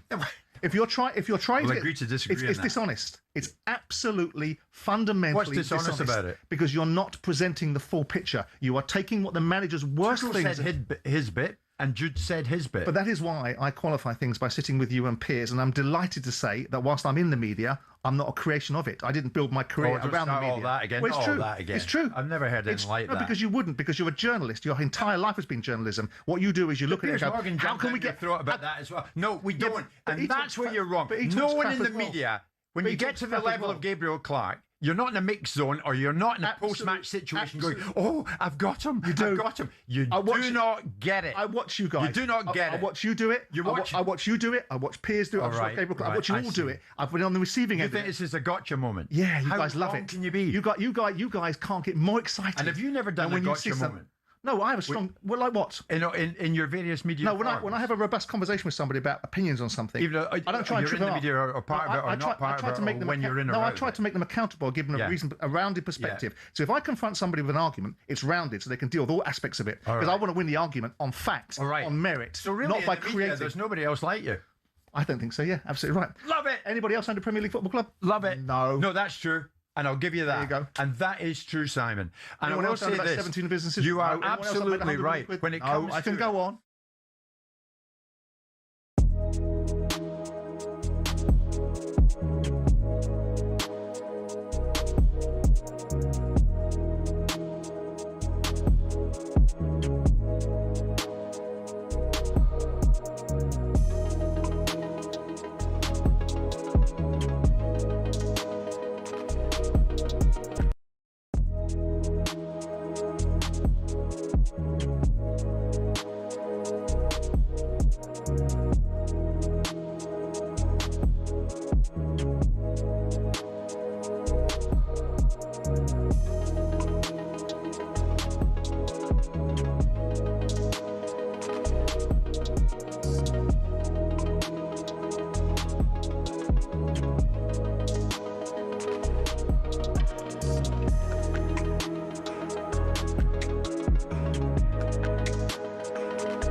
vibes going. England in a World Cup semi-final against Argentina, and we've got Jude Bellingham and Harry Kane. Skit on then! Inject it into my veins. You're listening to the World Cup Game Day Sports Bar on talkSPORT with me, Max Scott, alongside Rory Jennings. And before we head back to the phone lines, just a cheeky reminder, we're counting down to this semi-final tomorrow night, and to celebrate, we've got £26,000 in tax-free cash up for grabs. That's right, £26,000 in cash, completely tax-free. Is it coming home in 2026? Me and Rory starting to believe, well, 26k could be for you if you enter. Head to talksportwin.com now. A couple of great texts coming in. Tommy, the West Ham fan, says, boys, all these haters. I said all week France are a better team to play for us. No one agreed, but we're still in it, and I agree with Rory. We'll smash them tomorrow, 3-0 or 4-0. Conrad says, hello, lads. I go for England winning 2-1. Hope to be watching in a Brazilian restaurant and bar. It was closed today due to electrical maintenance. If open, I'm going there as Brazilians can't stand Argentinians. Plan B, a pub in the same town centre street in Hove. Love that. Keep your texts coming in. Where are you watching tonight? What's the plan? Family round? Or is it just you and the boys in the pub? I don't know. And then Morval says, Argentina are going to wind up Bellingham, get him sent off. It is a bit of a worry because of the shades of Beckham, but I just think Jude's fully locked in. Yeah, but also Tuchel will make sure that his team are aware of it. Yeah. Like all of that dark art talk, whatever people want to call it, there is a real point to that. It really does matter, and I kind of see it as part of football now. I kind of see it as that's something that you have to navigate in the way that you have to navigate tactics and the fitness of other players and whatever else. You have to navigate the way that you're going to be treated by the opposition. Yeah. And we know what they're going to be like. We know what they're going to say. We know they will do anything to win. We saw it in the Azteca when Maradona cheated.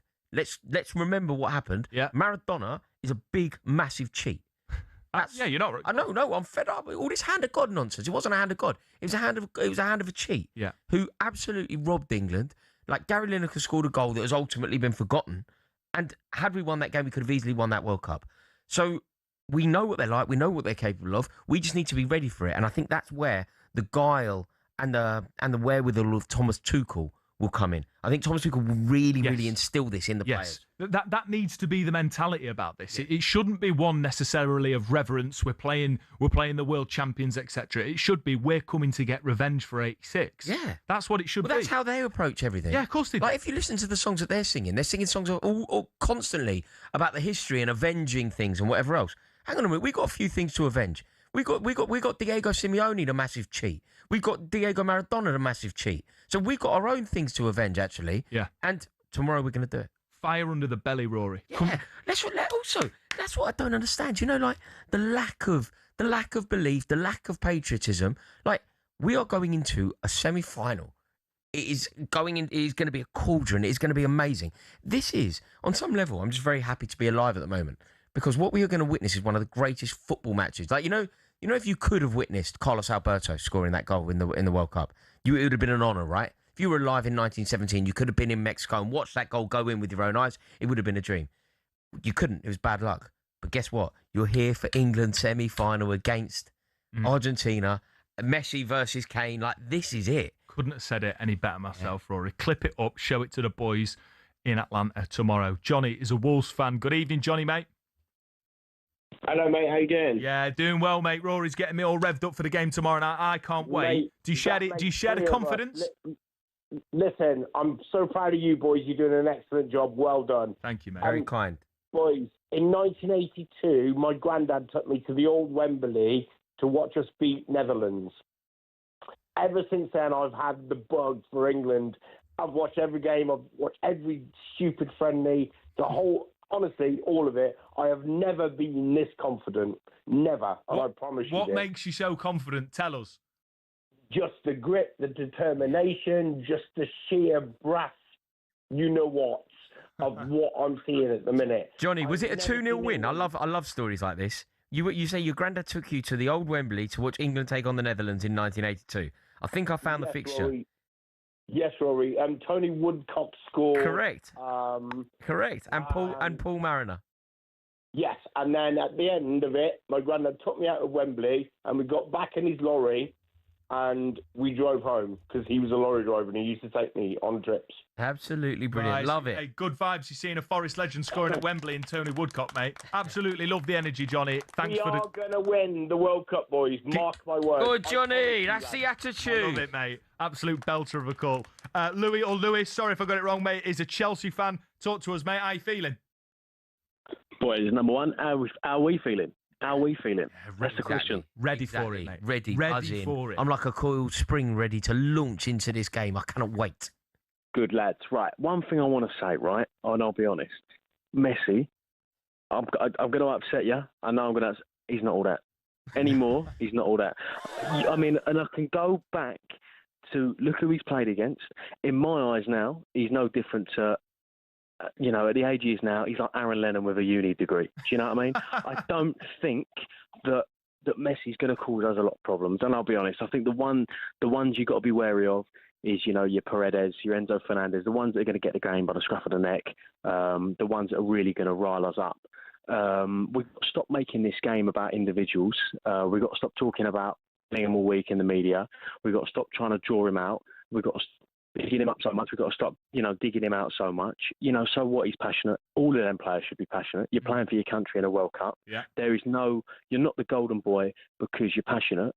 Every single one of them players on that pitch should be, running and talking and doing whatever they can to win that game. And that's why Argentina won it last time. So I can't, it annoys me when, I turn on the radio or wherever. It's always talkSPORT, I'll be honest. But when I turn it on, it's, oh, look, Bellingham said this, Bellingham said that. It's a breath of fresh air. Every single one of them players should be, fighting their heart out to win that tournament. It comes around once every 4 years. And I'm getting a bit sick of it because it's like, well, look, this is what we need. You're playing for your country at a World Cup. You're about to go into Argentina in a World Cup semi-final, and we're talking about Kane versus Messi or Bellingham. Just talk about the team and just talk about how we're going to win the game. I'm confident. How are we winning the game? Confident. And what's your score prediction? I reckon it'll be a scrappy one. I don't think there's going to be a lot of goals. I reckon it'll be 0-0. It'll be a cagey affair. If I'm being brutally honest, I think that if you look at them teams right deep down, there's not a lot of goals in either of the two sides. We've had 3 different goal scorers in the whole tournament, and Argentina have got Messi, Alvarez, and Lautaro Martinez. That is it. That is it. There's the midfield. All their midfields are dirty, dogged midfields.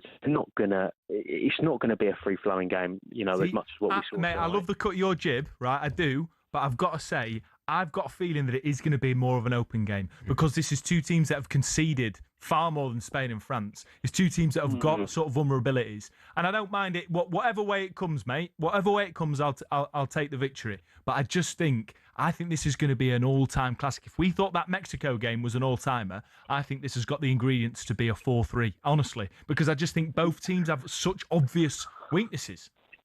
And I look at it as well. And I look at the midfield. I think both midfields, obviously they're great, but there's no. If you look at the midfields on paper, compare them to the Spanish midfield. The French midfield is not great, but you look at the creativity you have in their midfields, whether it be Rodri or anything like that. And then I get it. We've got Rice and Bellingham bits and pieces, but we don't seem to have a player. And this is what my worry is. And as much as I said Messi's, Aaron Lennon with a uni degree, I think that they have. I mean, look, we've got Bellingham. I get it, right? 2 fantastic. Are you about to say we don't have a game changer? Because if you do, I'm cutting you off, mate. Yeah. I don't think, and I think we'll see it a little bit more tomorrow. I think when it comes down to it, with everything that's been in the media this week and how we just been, just seem to be constantly, I think we cling on to the wrong things. I think that we need to get behind the players a little bit more, and I think that when it really comes down to it, the only thing that's going to win this game is passion. I think between the 2 teams, there's not a massive difference. I think, like I say, you look at the midfields. I think they're pretty even. I'll be brutally honest in terms of quality. Yeah. I mean, Elliot Anderson, other than last season, you ask any bloke who's not on TikTok or on social media over the age of 50 if they knew who Elliot Anderson was, they'd say no. I tell you what though, Louis, mate, let me tell you, they do now because I've been banging on about him and he's absolutely world class. But I get the point. I get it. I get the point he's making. But what I would say is, I'll give you my answers to that. Maybe you could say that the midfields are both workmanlike. Maybe you could make that argument. It's not necessarily what I think, but let's just say that he is correct there. I'll tell you the differentiator. Harry Kane's playmaking ability. Harry Kane ends up dropping into that midfield, dictating the rhythm, dictating the tempo, spraying the ball.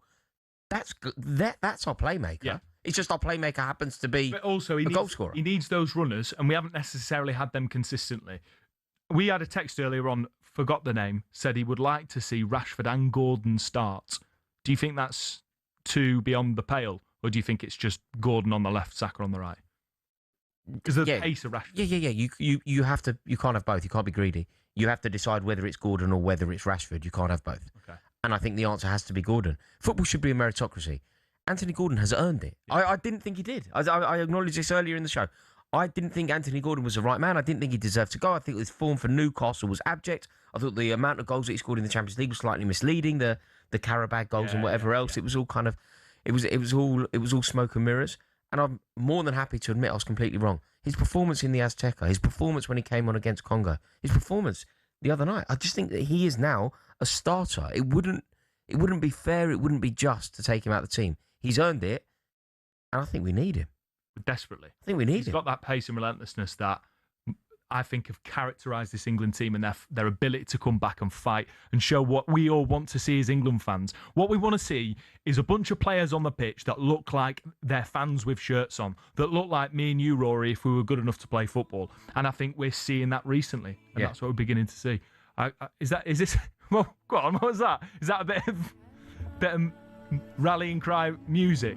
I mean, that's what we want, isn't it? What we want from the boys tomorrow night is to play with the desperations of the millions watching at home, in pubs and at work, or the people watching like Andy, who works for the civil service and decided live on these airwaves that he's going to pull a sickie and watch it at home with his missus, and then watch the final in Benidorm and have a party when football comes home for the first time in 60 years. Forgive us for our, what you might call arrogance. Forgive us for the hope that we're feeling, but it's what it means. Because Thomas Tuchel, Jude Bellingham and Harry Kane have given us that little bit of something, haven't they, Rory? Take it away, son. Yeah, they have. There is a chance now that we can make history. Going into a game of this magnitude, a game in Atlanta, a famous, beautiful stadium against our old enemy, our biggest rival, a team that has done so much mischief to us, a team that have cheated. Let's tell it as it is. They have cheated time and time again against us. We owe them. We owe them like we owe no other. We have suffered because of Maradona, his cheating ability in the Azteca. We have suffered because of Diego Simeone. We have suffered so many moments against Argentina, and now we have an opportunity to put it right, an opportunity to right the wrongs that have haunted us for over 30 years. This is it. This is the game. This is the moment. And if we beat them tomorrow night, I think it could be the first step on the road to glory. Tuchel came in to win 2 games of football. We could be 50% there this time tomorrow. It's coming home on the Sports Bar. Taking Back Pages next. Win 26 grand in your hand, courtesy of talkSPORT Win.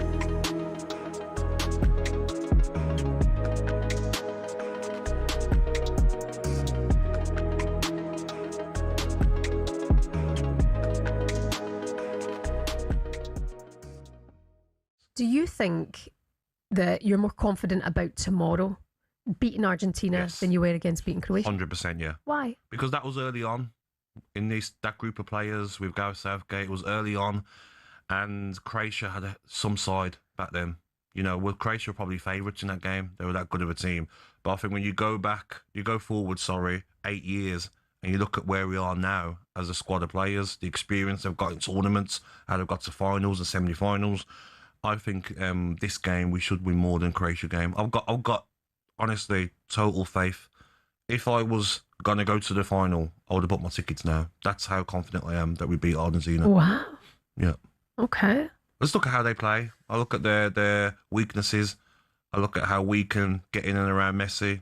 You know, we've got players that have played against Alvarez before in the Premier League when he was at Manchester City. We know their team of players, and I'm sure with this manager, how pumped he is, how maybe not negative, but how honest he was about how he didn't play good enough against Norway. Previous England managers after the game would have been like, I'm so proud of these players. It wasn't the best of performances, but whoopie-doo. Do you know what I mean? They'd be so positive, but he was negative in the right way. Of like, come on, we're better than this. We can do it. I didn't like the phases of play. I didn't like how certain players played. He's honest because he knows to beat Argentina, you've got to be better. Maybe the best football you played in the tournament. And then if you play France or Spain, you have to, everyone's got to be on it. Mm-hmm. You only beat those two teams if every player has the game of their lives, not just Kane and Bellingham, not Anderson and Konsa as well. Needs to be everybody to win a World Cup, I think. 6:10 on Tuesday morning, Gabby Agbonlahor is confident that you'll get to a final and you will beat Argentina We're England, tomorrow aren't we? night. We are England, live aren't we? on talkSPORT. We created football, man. Did you? Yeah.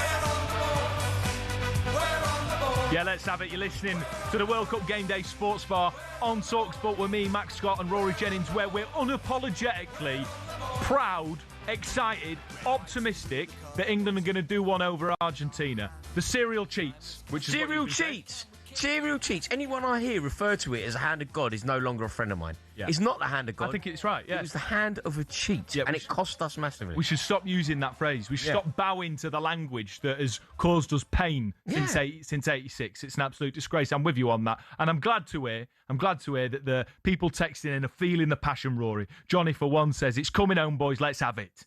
Yeah. That's what it's about. And people will say, oh, you're getting ahead of yourselves. What we say here has no material impact on the boys tomorrow night. Yeah. Okay, what is Thomas Tuchel, Jude Bellingham and Harry Kane, and that's enough for me. Now, while we wait for JC to come on and give us the back pages, there is a story that's been doing the rounds, and I want to talk to you about it, Rory, and get your feelings on it, because the World Cup referees for the semi-finals have been appointed. We've seen the one in action against France and Spain, who gave me my favourite moment of this World Cup. After review! That was my favourite moment. Yeah. He's refereed that game. England have Ismail Elfaf, who is an MLS referee, Moroccan-born US national. He is well known, Rory, for allowing the physicality of the game to go on. Now, this is a World Cup where people have been complaining that Argentina have had the least yellow cards per fouls. And to add to it, this has just come in my boys' group chat. The official in the England-Argentina game is an MLS referee. The last 3 times he's done an Inter-Miami game, he gave 2 penalties and a red card in their favour. There's been a lot of conspiratorial chat about the treatment of Argentina. I think it's a little bit too much. But what do you make of having an MLS referee reffing a Lionel Messi game? Can I ask you a question? Yeah. Do you genuinely believe, and I think that there's some truth to it possibly, right? But do you genuinely believe that FIFA like the idea of Argentina making it to the final? Do you think there's any, not necessarily bias, just optimism within Infantino and his cronies? But I don't think that impacts the actual referees. No. Like you see how commercially viable Argentina are now, right? So maybe yes, because it's the story of Lionel Messi. But I don't think that there's any sort of neither do I. trickery there. Like, I think that, and they're allowed to have a preference. They're football fans. They're football fans and they're businessmen. So the business will dictate what they want. Yeah. And perhaps they wanted a rerun of the previous final that was so good, in the way that people wanted Deontay Wilder to fight Tyson Fury again. Yeah. Maybe they wanted the final that we had in Doha, when Lionel Messi scored 2 and Kylian Mbappe scored 3. Maybe they like the idea of having that one again. Maybe. But they're allowed to like the idea of it. Yeah. And as long as they don't, and I don't think they do, cultivate that result, I don't think it's a problem. I can't really get too bogged down in things like this. I just think Argentina have been lucky with some favourable calls. So have we. So have we. That we have. So have we. The wire of God. The ball hit the spider. We got incredibly lucky there. Some would argue that we got quite lucky when Haaland fouled Elliot Anderson. I think that was a correct decision, but some would argue that it wasn't. Yeah. So I think that we've had our fair share of luck as well. I can't really get too bogged down in favourable referees or Infantino's meddling as if he's Lady Macbeth, making sure that he ends up with the result that he wants. I don't think that is what it is. Yeah. And look, if we go out there and we play out of our skin, we'll be in the final. And there's nothing else matters. Yeah. So that's what we need to focus on and not worry about referees. I agree. Get it done yourself off your own back and your own steam because you're good enough. Time now for the Ralph Ellis Back Pages.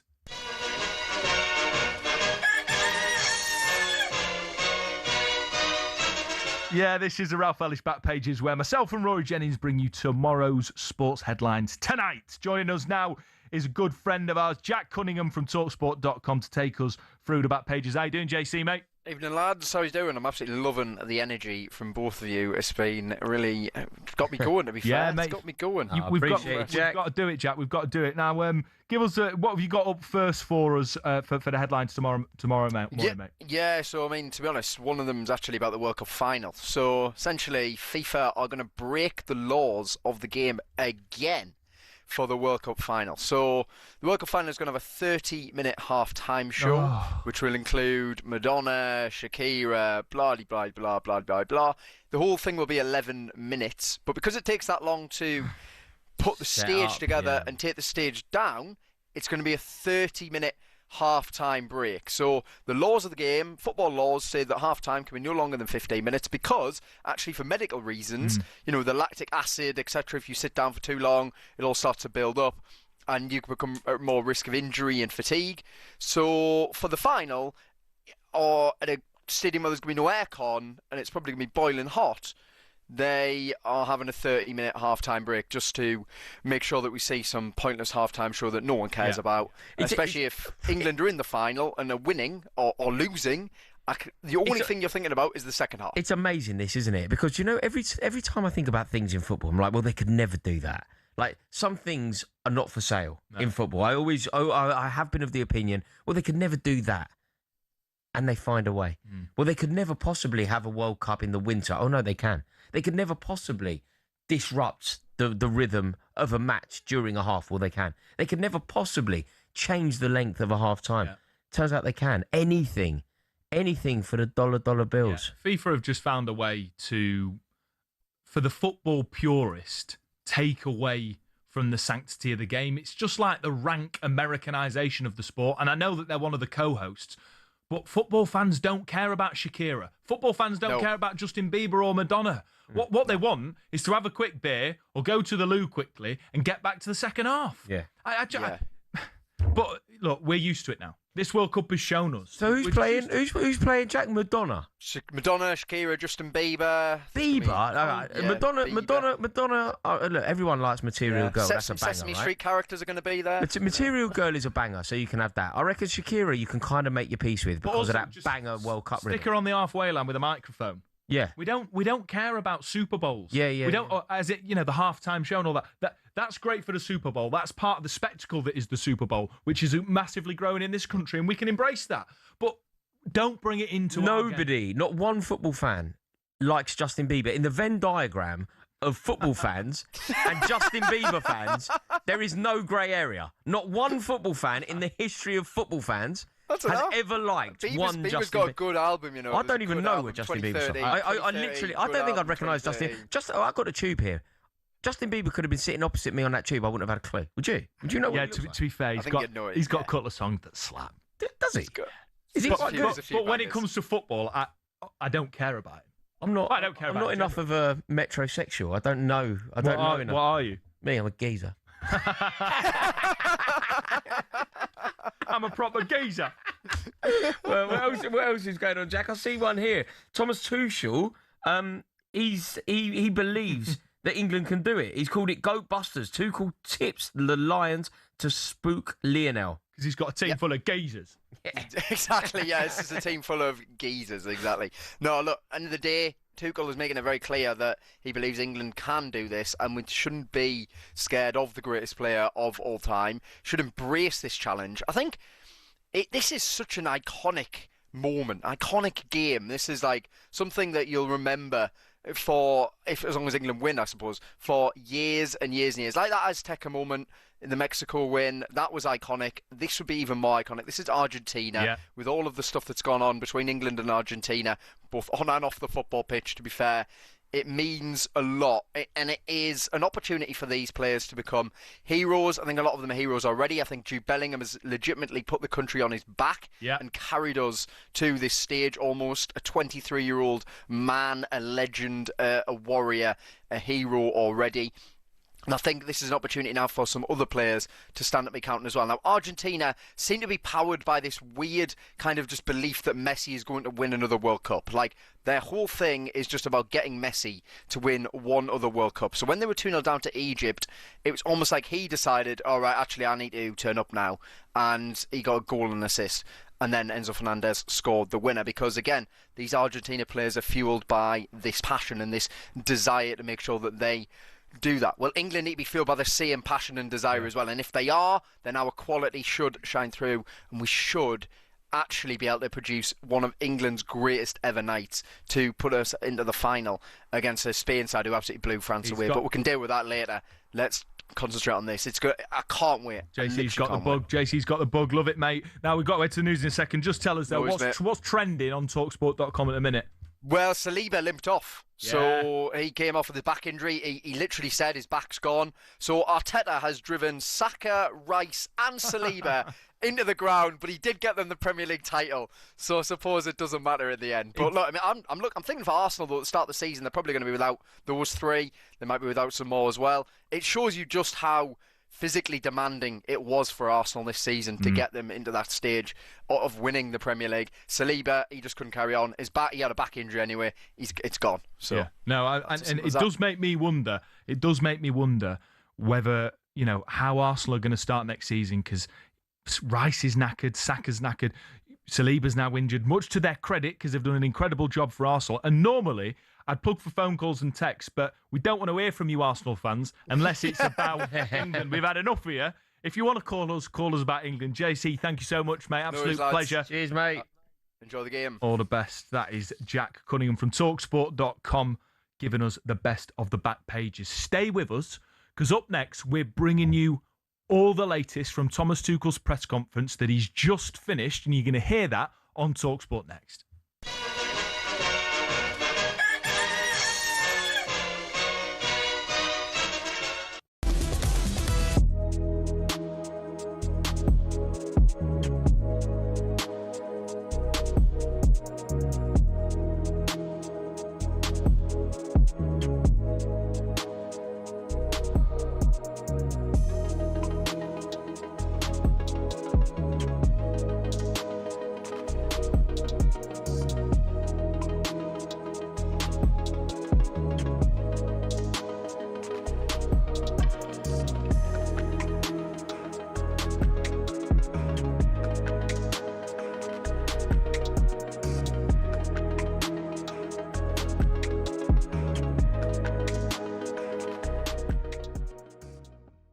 Look, we've seen some amazing players play for England in my lifetime, but I feel that what Bellingham is doing, even if you compare it to Kane, and Kane is an icon, Kane is one of England's greats as well, but Bellingham feels different. Do you think? Yeah. Do you think he's the greatest player to ever play for England?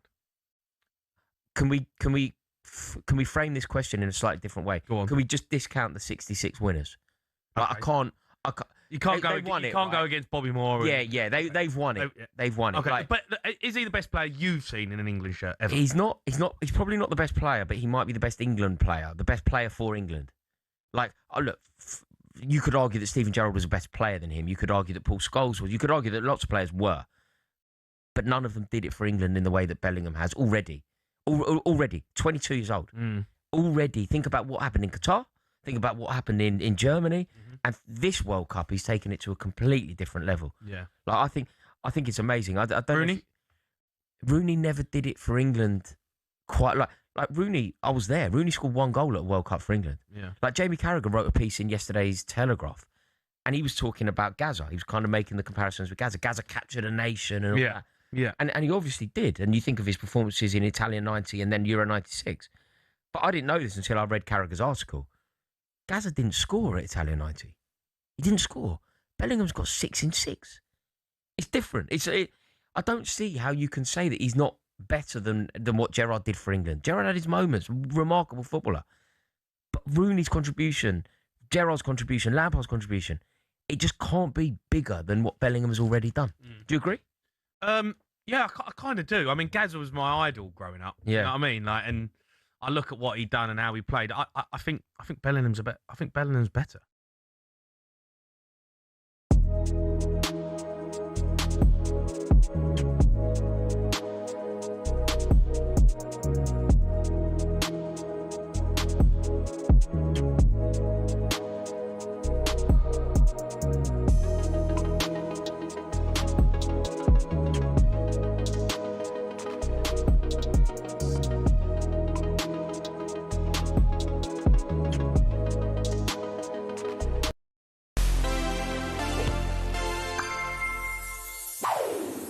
We all know it. That moment when France were reduced to 10 men in the 2006 final. But Zinedine Zidane's World Cup story was so much more than those antics in Berlin. Despite a meteoric rise to prominence in the early 90s, Zidane wouldn't really start his World Cup career until 1998. See, France didn't even qualify for 94, so they had some making up to do on home soil. Ahead of the tournament, Zidane was flying. Back-to-back Serie A titles and Champions League finals with Juventus, but things didn't exactly go to plan.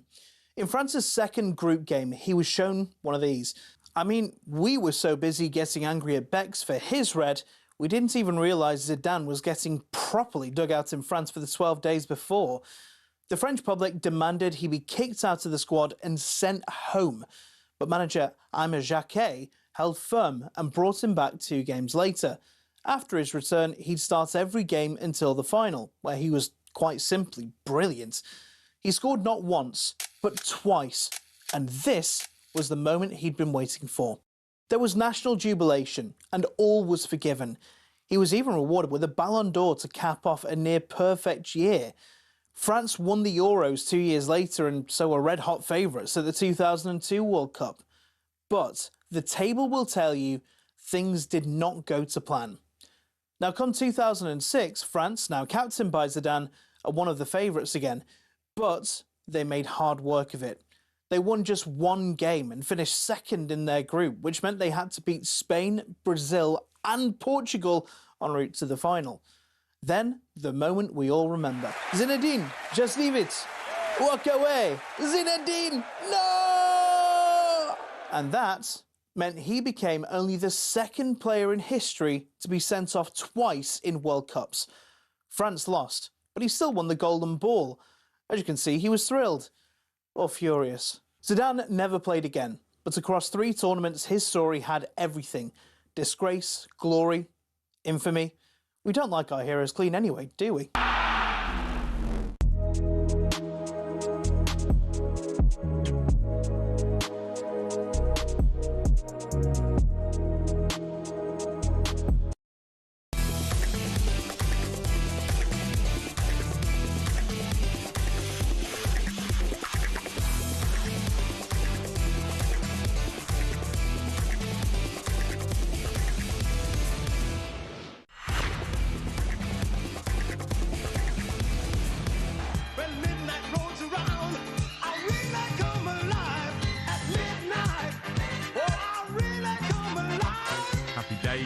Yeah, it's midnight on the Sports Bar with me, Max Scott, alongside Rory, Jennings.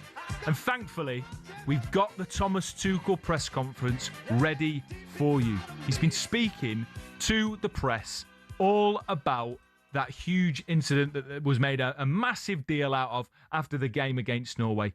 A reminder, it's less than 24 hours to go till England face Argentina in this historic World Cup semi-final. And our England correspondent, Faker Others, has been speaking to Tommy T ahead of the game. Thomas, your first World Cup semi-final. How are you feeling? Excited? Nervous? Yeah, both of it. Excited, very excited. And I feel the excitement in the group as well, which is a good side. I feel that we arrive very hungry for this semi-final. There was no moment that we breathe out or that we over-relaxed. It's nice to see the group is hungry and excited. Me as well, and we will be a bit nervous tomorrow. I think that's normal. It just shows that we mean it, and occasion is a big occasion. It is. It's very exciting for everyone. Before I ask you a little bit more on Argentina, I just want to wrap up what happened after the Norway game and how things have moved on since then. It seems to have been blown up quite a lot, your post-match comments and Jude's. Just wondered whether you've had to speak as a group. I wonder who blows these things up. Huh? No. So there is nothing to blow up, and if it's blown up, it's blown up in the media, of course. Like what you expect of a player that just played 120 minutes and gave literally everything. If you shorten the comment of his coach, if you don't tell him that he was world class, if you don't tell him that he has world class actions, if you just cut all this and tell him, oh, your coach said you were sloppy, what do you expect? Of course you get the comment that you get, and then you try to blow it up and try to create and then people try to create misunderstandings and cracks where no cracks are. We come from the same place. We come from being competitive, and I'm a competitive coach. I push this team to the limit, and that was my assessment. And like I said, I think the question was unfair in this moment of time towards Jude, because he cut all the compliments out of my assessment and just asked about the critical points.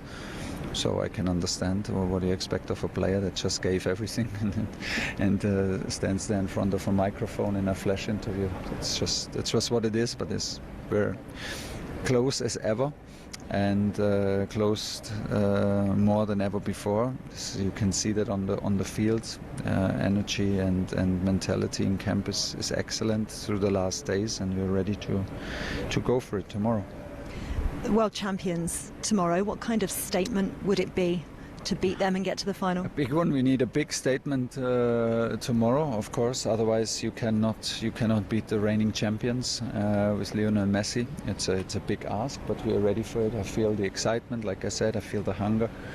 No one is satisfied yet. That's a good mix. So we feel prepared, and we will put the players on the starting line and let them go. How are they all? Everybody fit to play, bar Jordan Henderson? Yeah, Jordan is of course not available, and Cheryl Kwanzaa is suspended still. Everyone else is fit and ready to go. That's really good to hear. And what do you think? I know it's not, I've just said this to John Stones, I know it's not England versus Lionel Messi, but how do you stop a player like Lionel Messi? Well, a lot of people have tried, no?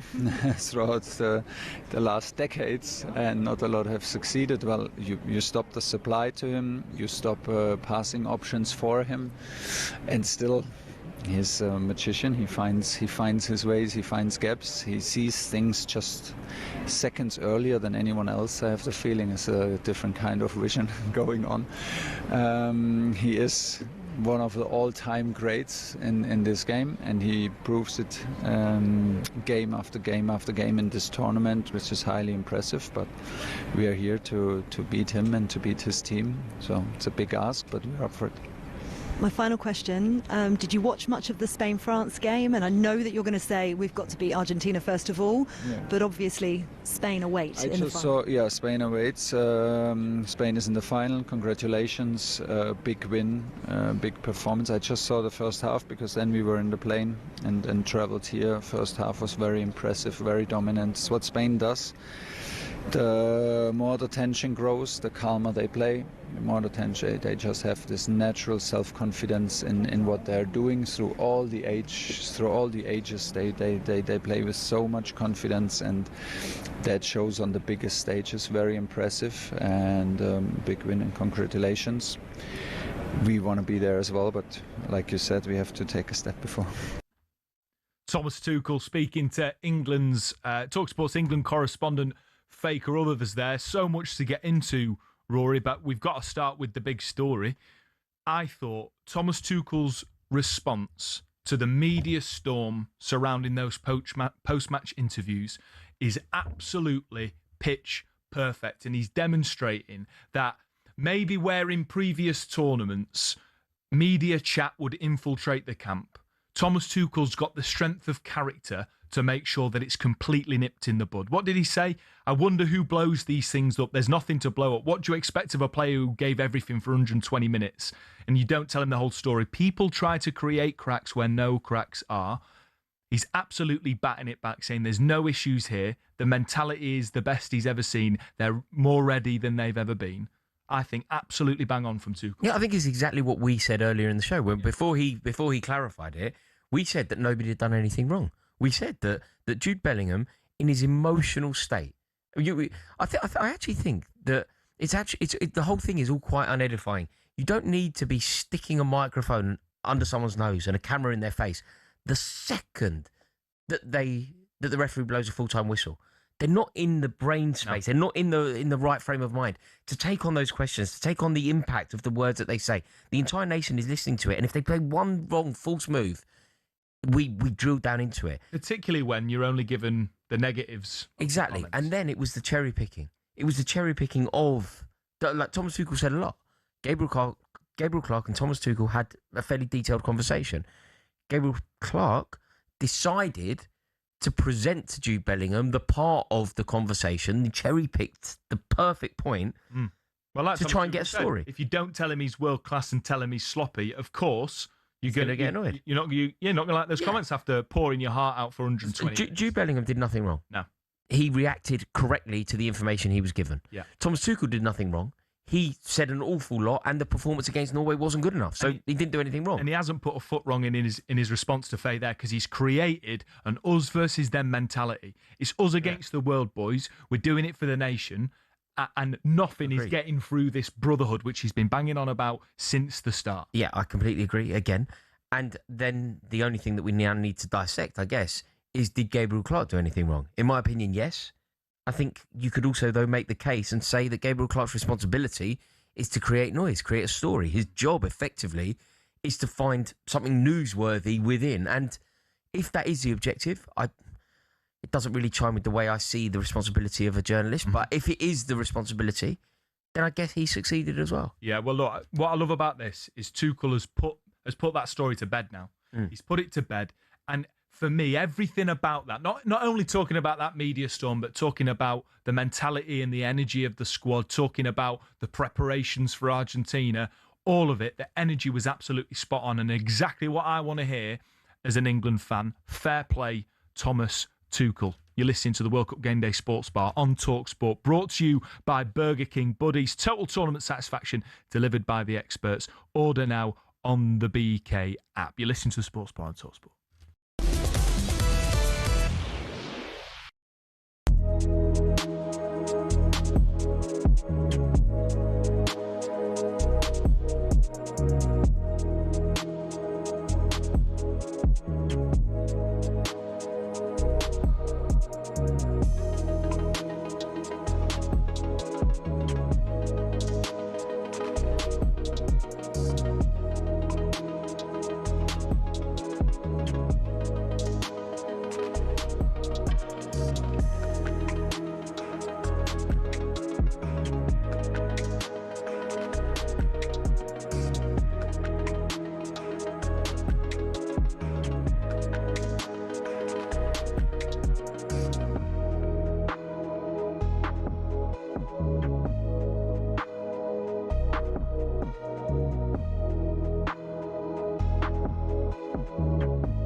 You're listening to the World Cup Game Day Sports Bar on talkSPORT, brought to you by Enterprise Rent-A-Car. Whatever it is, they're here for it. At the start of the show, we had a bit of reaction to Spain absolutely dominating France. Much to my surprise, Rory saw it coming. We did that for a little bit, but we unapologetically got straight into England-Argentina build-up. And thankfully, the texters, the callers have reflected our passion for the game. We've got a great text coming in. No name on it. It says, I got a good feeling we're going to steamroll them tomorrow all day, lads. Good vibes, Max and Rory. Bless up, boys. That's what we want to hear. It's all about England tomorrow. We've just heard from a defiant Thomas Tuchel, absolutely putting to bed any idea that there's a rift between him and Thomas Tuchel, having a pop at, Gabriel Clark, who asked those questions after the game, which caused that media storm. But he's reassured everybody that all eyes, nothing's filtered through. It's all about the historic semi-final against Argentina tomorrow. So we've heard from Thomas Tuchel, but our England correspondent Faker Ruthers also caught up with England defender John Stones ahead of his second World Cup semi-final in a Three Lions shirt. John, great to see you. Your fourth major semi-final, which is pretty impressive. What can you take from the experience of the others into this one? The feeling, I'd say, is one of the biggest things. Totally different this time. That probably comes with experience and being here before, which is a positive. A lot of excitement, a lot of gratitude that we're in this position again, and a lot of belief, which is the main thing. Yeah, you can see that belief is there. Every single game you've won differently throughout the tournament. A lot of people are saying it's England versus Argentina, not England versus Messi. You've played against him, though, haven't you, and said it was one of the best players you've ever played against. So give us some insight into what it's like playing against him. Wow, he's one of the all-time greats in my eyes, and yeah, what a player to play against, watch, and test ourselves against tomorrow as well. And like you said, it's us against Argentina, and not just him. I think some of my former teammates as well in there that are incredible players, and we know what we're up against, and these are the remaining holders. Is that how I would put it? Reigning champions. And we give them all the respect that they deserve, as we do every team in this competition, as we have done. And I think we're excited, and it'll be an incredible match against some of the best players in the world. One of the what did I call it? The reigning champions. And and we've got incredible players that are ready to fight for everything as well. There you go. Then John Stones speaking to our England correspondent Faker Ruthers ahead of the game. I think John Stones, there were lots of questions about him coming into this tournament, about the amount of minutes he'd played. I think he played 8 Premier League minutes when he got picked. But I think Thomas Tuchel is probably being vindicated on it. Listen, there's a problem here, Max, right? Because I don't want to be acting smart, but this is another one. This is very rare for me. But when people were asking me before the tournament, I was constantly saying Stones. It has to. If it's not Maguire, if Maguire's not going, it has to be Stones. Stones is undoubtedly the best centre half of his generation. He is a world-class player. You look at the trophy hall, you look at the impact that he played. Think about that year that Man City won the treble. On some level, John Stones was like one of the first names on the team sheet. He's one of the most important. He was stepping into midfield and basically playing centre mid. Yeah. It was unbelievable. Yeah, he was unbelievable. Yeah. He was unbelievable. In terms of that system for Guardiola working as well as it didn't happen without John Stones. And I think that he will go down as an England great already. You look at the record. Yeah. You look at the record. What is it? 2 World Cup semi-finals, 2 Euros finals. He is a great of the game, no doubt. Do you think he'll start against Argentina? 100%. Yeah. 100%. Like, we need... in the last 2 consecutive games, there's been, like, one clear objective. Not the only objective, but a clear objective. Against Norway, the objective is, how do we stop Erling Haaland? The objective against Argentina is not the only one, but again, it's how do we stop Lionel Messi? The man most equipped to answer it, not necessarily carry it out, but to have the answer, to be there, to make sure that the back line know what they're doing, to help Mark Gahey marshal it and even execute it, it's John Stones. In the way that when John Terry was very senior, he would coach Gary Cahill through the game. Gary Cahill became one of the best centre-halves in the league, and we won the league. But John Terry was whispering in his ear. He was basically making sure that the right decisions were made by Cahill, who would execute the game plan. I think John Stones can play that role in this back line because, aside from him, it's all quite inexperienced.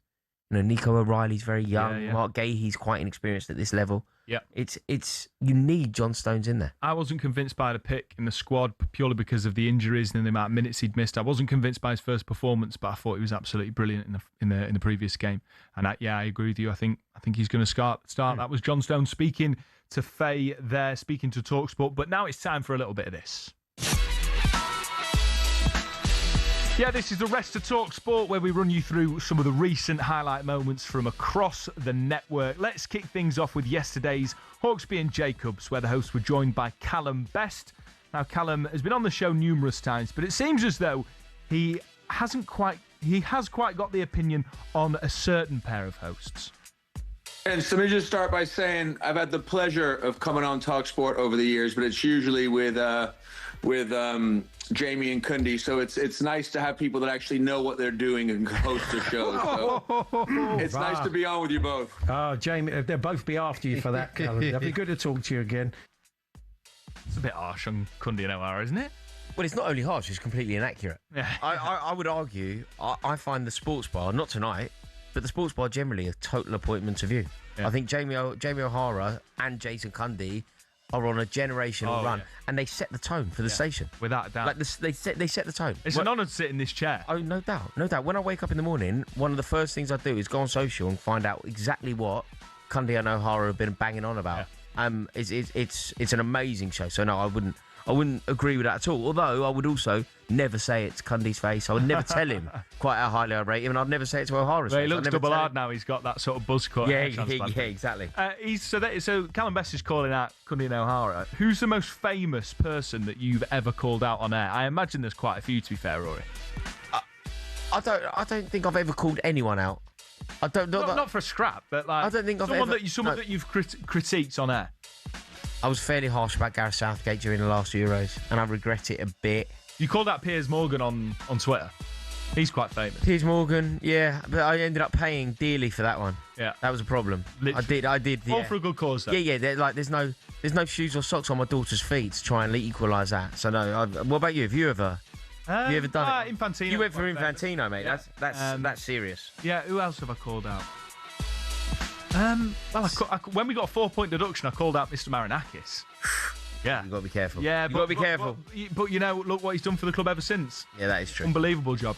That is massively true. Remember, Paul Hawksbee will be alongside Charlie Baker from 10 a.m. tomorrow. Make sure you catch that for the build-up. Yeah, and also now onto yesterday morning's breakfast show. Shabana Hearn and Gabriel Bonlahor were joined by former Argentina and Swansea centre-half Federico Fernandez, and he was asked how England can stop Lionel Messi. What will be the solution for England? I think you can stop him. Thank you. That's the reality. This question has been for the last 20 years. Yeah. Yeah, definitely. And when you watch again, I watch again. I say, look, you can put double defender, free defender, but he always find the way to get the ball, maybe dropping deep or move to the other side, and he just need a good pass, a good control to make the difference. Even if you put one player on him, I don't know, he's working. No, I think they try over the years everything failed to stop, and yeah. Yeah, what do you reckon to that? Do you think that Lionel Messi is that much of a threat still at 39 years old? He's still a threat, but he is stoppable. Of course he's still a threat. I mean, he's just wonderful. He's a magician. He's far better than Ronaldo at a similar age. Okay. But he's stoppable. Do you think that England are good enough to just play our own game, or do you think that Tuchel should be putting very special provisions in to stop Lionel Messi? I think you can do both, can't you? I don't think you... I think you can defend a certain way against Messi and man-mark him with somebody, but then still go and impose your... imposing your game needs to be the priority, because then Messi's got less opportunities to have the ball. But you need to have a plan for him still. In 2018, N'Golo Kante man-marked Messi out of the game when France knocked Russia out. I think that Elliot Anderson's got that in him. Do you think we should do that? Yeah, absolutely. Of course I do. Look, you think we should go man for man? I would say so, yeah. I don't think you want to zonal mark him. I think you just got to keep on him, because if he finds those spaces, he can still do his magic. Yeah, fair enough. Well, now, a reminder that Shaban and Gabby are back tomorrow morning with The Breakfast Show from 6 a.m. Well, let's finish with The Breakfast Show. Pop singer and Man United fan Ollie Mers teased Villa legend Gabby Agbonlahor about the Premier League food chain in reaction to Yuri Tielemans joining United from Aston Villa. I just want to say, whilst I'm on here as well, Gabby, Tielemans going to Man United is massive. I agree, mate. He's going to a bigger club, a better Levels, club. Gabby. Well, come on, mate. Ollie, we're talking about England here. We're together. You're trying to cause division. No, I'm just saying, like, there's levels to this game. Man United. And Tielemans is going up a level to come to Man United. You know it deep down. Are you born in Manchester, Ollie? Here we go. Are you on the train back to London after the games like most Man United fans? See, I knew you'd get personal. There we go. I mean, there's all this chat about the food chain, Rory. Right now, give me your top 6 food chain in the Premier League. I mean, I'm wrong, but I always hold Manchester United in very high regard. I kind of agree with the point that Ollie Mers there was making. I kind of agree with a lot of what Gabby said as well, by the way. But I agree with a lot of what Ollie said in terms of Manchester United. Manchester United, the power of the club, the history of the club, the famous institution that is Manchester United. Then? I think Arsenal were top. Arsenal were the champions, and therefore the Arsenal sporting project is probably the most enticing. So Arsenal are number 1 at the moment. I'll go Manchester United, probably number 2. I'm not sure about... Liverpool number 2, Manchester United number 3. After that, it's anyone's, you know. I don't think it's Man City anymore. I think Manchester City had the allure because of Guardiola, and I think that's now gone. What do you reckon? Yeah, no, I think that's a good point. I also don't think that Spurs are anywhere near that. And I know that they're spending the big bucks, but for me, the big 6 isn't a thing, it's the big 5. You can't finish 17th back-to-back and be considered the big 6. No, but even if you win European silverware in amongst that period? Yeah, well, Crystal Palace have just won European silverware, so I'm not having it. Yeah, fair point. Of course, you can find all our shows on the TalkSPORT app, where you can swipe between TalkSPORT, TalkSPORT 2, and all of our other sister stations, so you never miss a moment.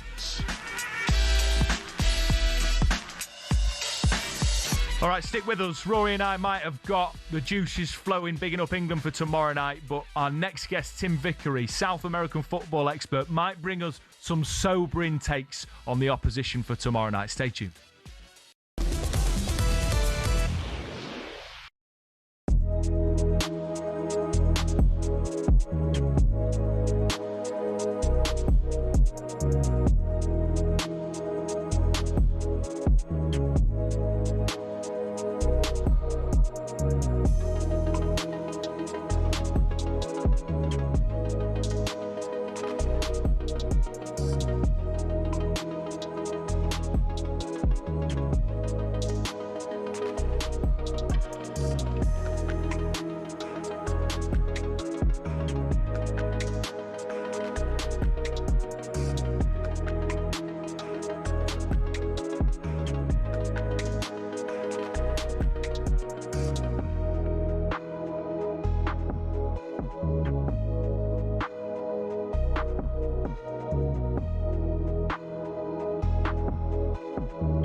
Good morning. You're listening to the Sports Bar on talkSPORT with me, Max Scott, alongside Rory Jennings. A reminder, the 154th Open Championship tees off at Royal Birkdale this week, and you'll be able to hear live commentary on talkSPORT 2 from 7 a.m. on Thursday morning. The easiest way to listen is, of course, to download the free talkSPORT app and swipe across to talkSPORT 2. Still to come, we're going to have our World Cup quiz. I will not beat Rory Jennings, just to let you know, because he's got an encyclopedic knowledge and he's much older than me. But first, it's time to take a closer look ahead at England's opponents in their semi-final later this evening. Of course, it's Argentina. Rory and I feeling confident, but I've got a feeling that we might be brought down a little bit to earth. I'm delighted to say joining us for more on this is our South American football expert, Tim Vickery. Good morning, Tim. Is it your evening? Is it your morning? Thanks for joining us either way. It's coming up 9 o'clock at night, so yeah, it is evening. No, I'm not. I'm not going to bring you shuddering down to earth. You know, walk with respect, but walk without fear. Well, it's still on. I think it's still on. And after Mexico City, the altitude, Miami, Argentina's quite a nice opponent to have. I think. Why is that? I don't think because they're not particularly a strong physical side, and it's been played. This one has been played in one of the air-conditioned stadiums, which I think makes it much easier for England to play a kind of Premier League intensity game that Tommy the T has often been wanting. Now, obviously, that's impossible at altitude. It's impossible in sweltering heat of Miami. It may be possible in Atlanta. I don't know how much they've still got left in the tank after some of the things that they've been through, but that applies to Argentina as well. And Argentina, well, it's been a bumpy ride, and were it not for the sending off, I think we'd be talking about England against Switzerland. And what was really striking for me is how right from the start against Switzerland, now Switzerland is the first half-decent European team that Argentina have faced since winning the World Cup against France in Qatar 3.5 years ago. And right from the start, they obviously didn't fancy themselves to pass their way through the Swiss. So right from the start, they were going long. They were going long to Julian Alvarez and looking for the second ball. I strongly suspect that Scaloni might change the team tomorrow, because he says himself, the game against the Swiss was the worst one that they've played so far, and I wouldn't surprise me at all if he doesn't bring back the old warhorse Otamendi in the middle of a back three. Okay. And then put his wings. So a change in formation would not surprise me. A worrying sign for England is that Julian Alvarez has come to the party. Yes. Well, this is what got me scared, Tim. And this was what I was sort of thinking when I said I might be, you might bring us down to earth a bit, because I heard you speaking about Julian Alvarez and the fact that he's sort of coming back to his best fitness, and he's of course scored that absolute wonder goal. And no wonder the likes of Barcelona and Arsenal are all keen to sign him, because he is just a wonderful player. Yeah, early in the competition, De La Fuente, the Spanish coach, he was asked which player from any other of the teams would you like to have in yours? And before the question had even been finished, he said Julian Alvarez. Wow. I don't know what Oyarzabal, his centre forward, thought about that. But no, that's what he said. And Alvarez, over the last 2.5 years or so, out before going into the World Cup, he'd been more important than Messi to the team. Coming into this tournament, they were nursing him. He had an ankle injury that he didn't play the warm-up games. He didn't start. They've been bringing him on slowly, but it looks like he's found his game now, and that's a worry. And that I think might be another reason for doing the back three. And then you got wing backs instead of full backs, and they can push up. Could even be Simeone playing on the right, because neither of his right backs are really 100% fit. Yeah. And one consequence of that is that you push Messi in and Alvarez a little bit closer. I don't know what Declan Rice, if Declan Rice is going to be available, but we saw how open England were. We think he is. Thomas Tuchel's suggesting in the reports coming out from talkSPORT, our colleagues at the Times, are that he is feeling much better. Whether he's 100% or not, we won't know, and we'll see tomorrow night. But I think he'll definitely be starting. Right, because that zone of the field looked very, very open second half against Norway. And they'll be looking for Messi and Alvarez to work their quick little combinations. So and there are reasons to fear Argentina. But if England can impose their game at their rhythm on Argentina, I certainly would make England narrow favourites. God, that's huge. Tim, do you think that there's a world where Argentina, yet you are completely correct. I think most people are of the opinion that they haven't really found form, they haven't really found rhythm, and the teams that they've beat, even when they've played well, the games that you would expect them to win. There is certainly a vulnerability to this side. Yeah. However, whenever they come up against England, they seem to raise their game, they seem to elevate their standards. It seems to mean so much to them. Are we expecting to see something like that from this Argentina side? Do you think they will find an extra gear that we haven't yet seen at this World Cup from them? Yeah, I think that they probably will. I mean, isn't it bizarre that Messi is playing his 205th game? Yeah. And it's his first one ever against England. So we haven't played them for a long, long time. It's more than 20 years since we played them. It does bring something out in them. It goes much, much deeper than a war between the two countries 44 years ago. It goes right. Argentina was like an unofficial part of the British Empire. British ran loads of stuff there. That's why football took root there. Loads of the clubs started as clubs of like railways that the British owned, or factories that the British owned, or schools that were run by the British. So it's always been a special game for them, a really special game for them. And obviously that's heightened, not only by the fact that it's 40 years since Maradona, but by the fact that, on every time they take the field now, it could be Messi's last serious game. I mean, if Argentina lose, then Saturday, the third, fourth place off, the only reason to have it is it's a kind of farewell to Messi that overshadows the entire event. Then it becomes an exhibition game. The final against Spain, that ain't an exhibition game. That's the title on the line. So there is that jeopardy now, and that jeopardy's been there all the way through the knockout stages. I mean, there's been a sense, I think, ever since Qatar, that Argentina have been doing a kind of extended lap of honour. Not only for being world champions, but a kind of lap of honour to say farewell to Lionel Messi.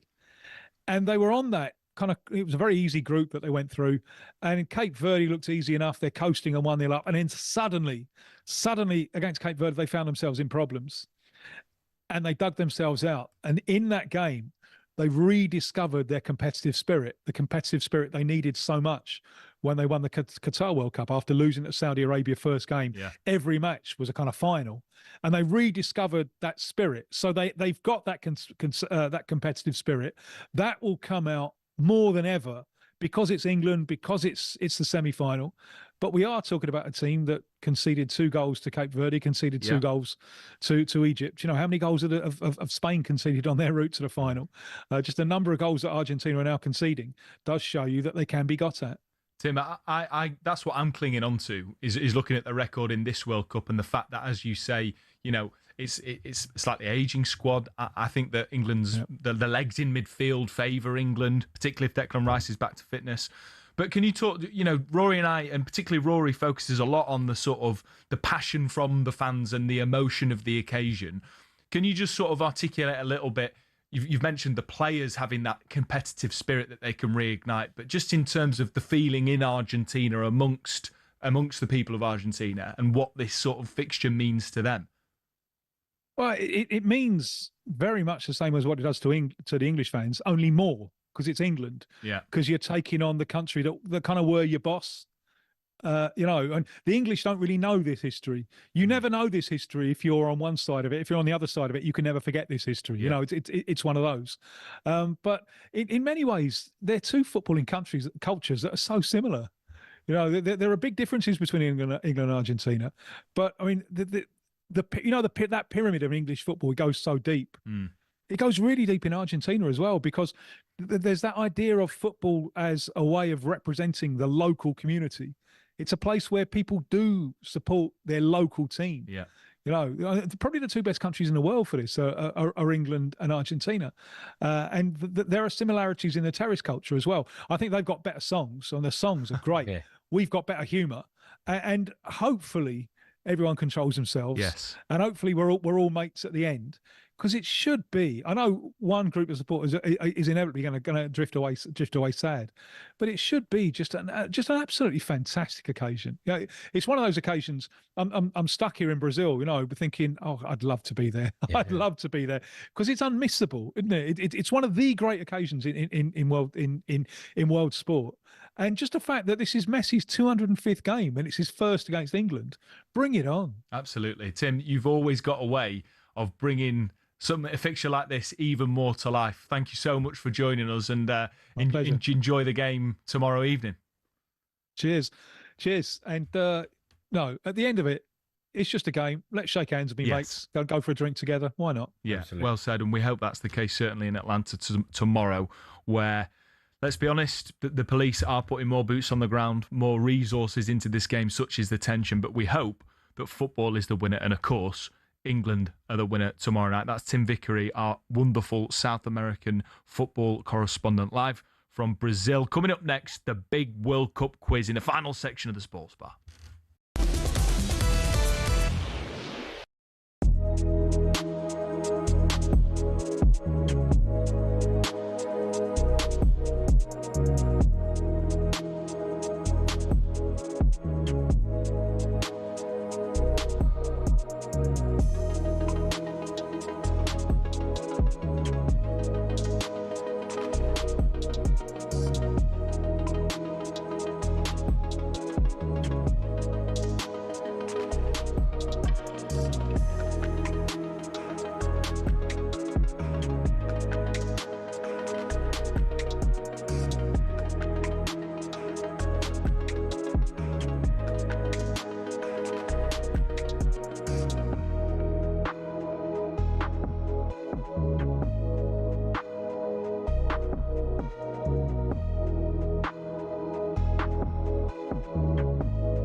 Today is gonna be the day that they're gonna throw it back to you.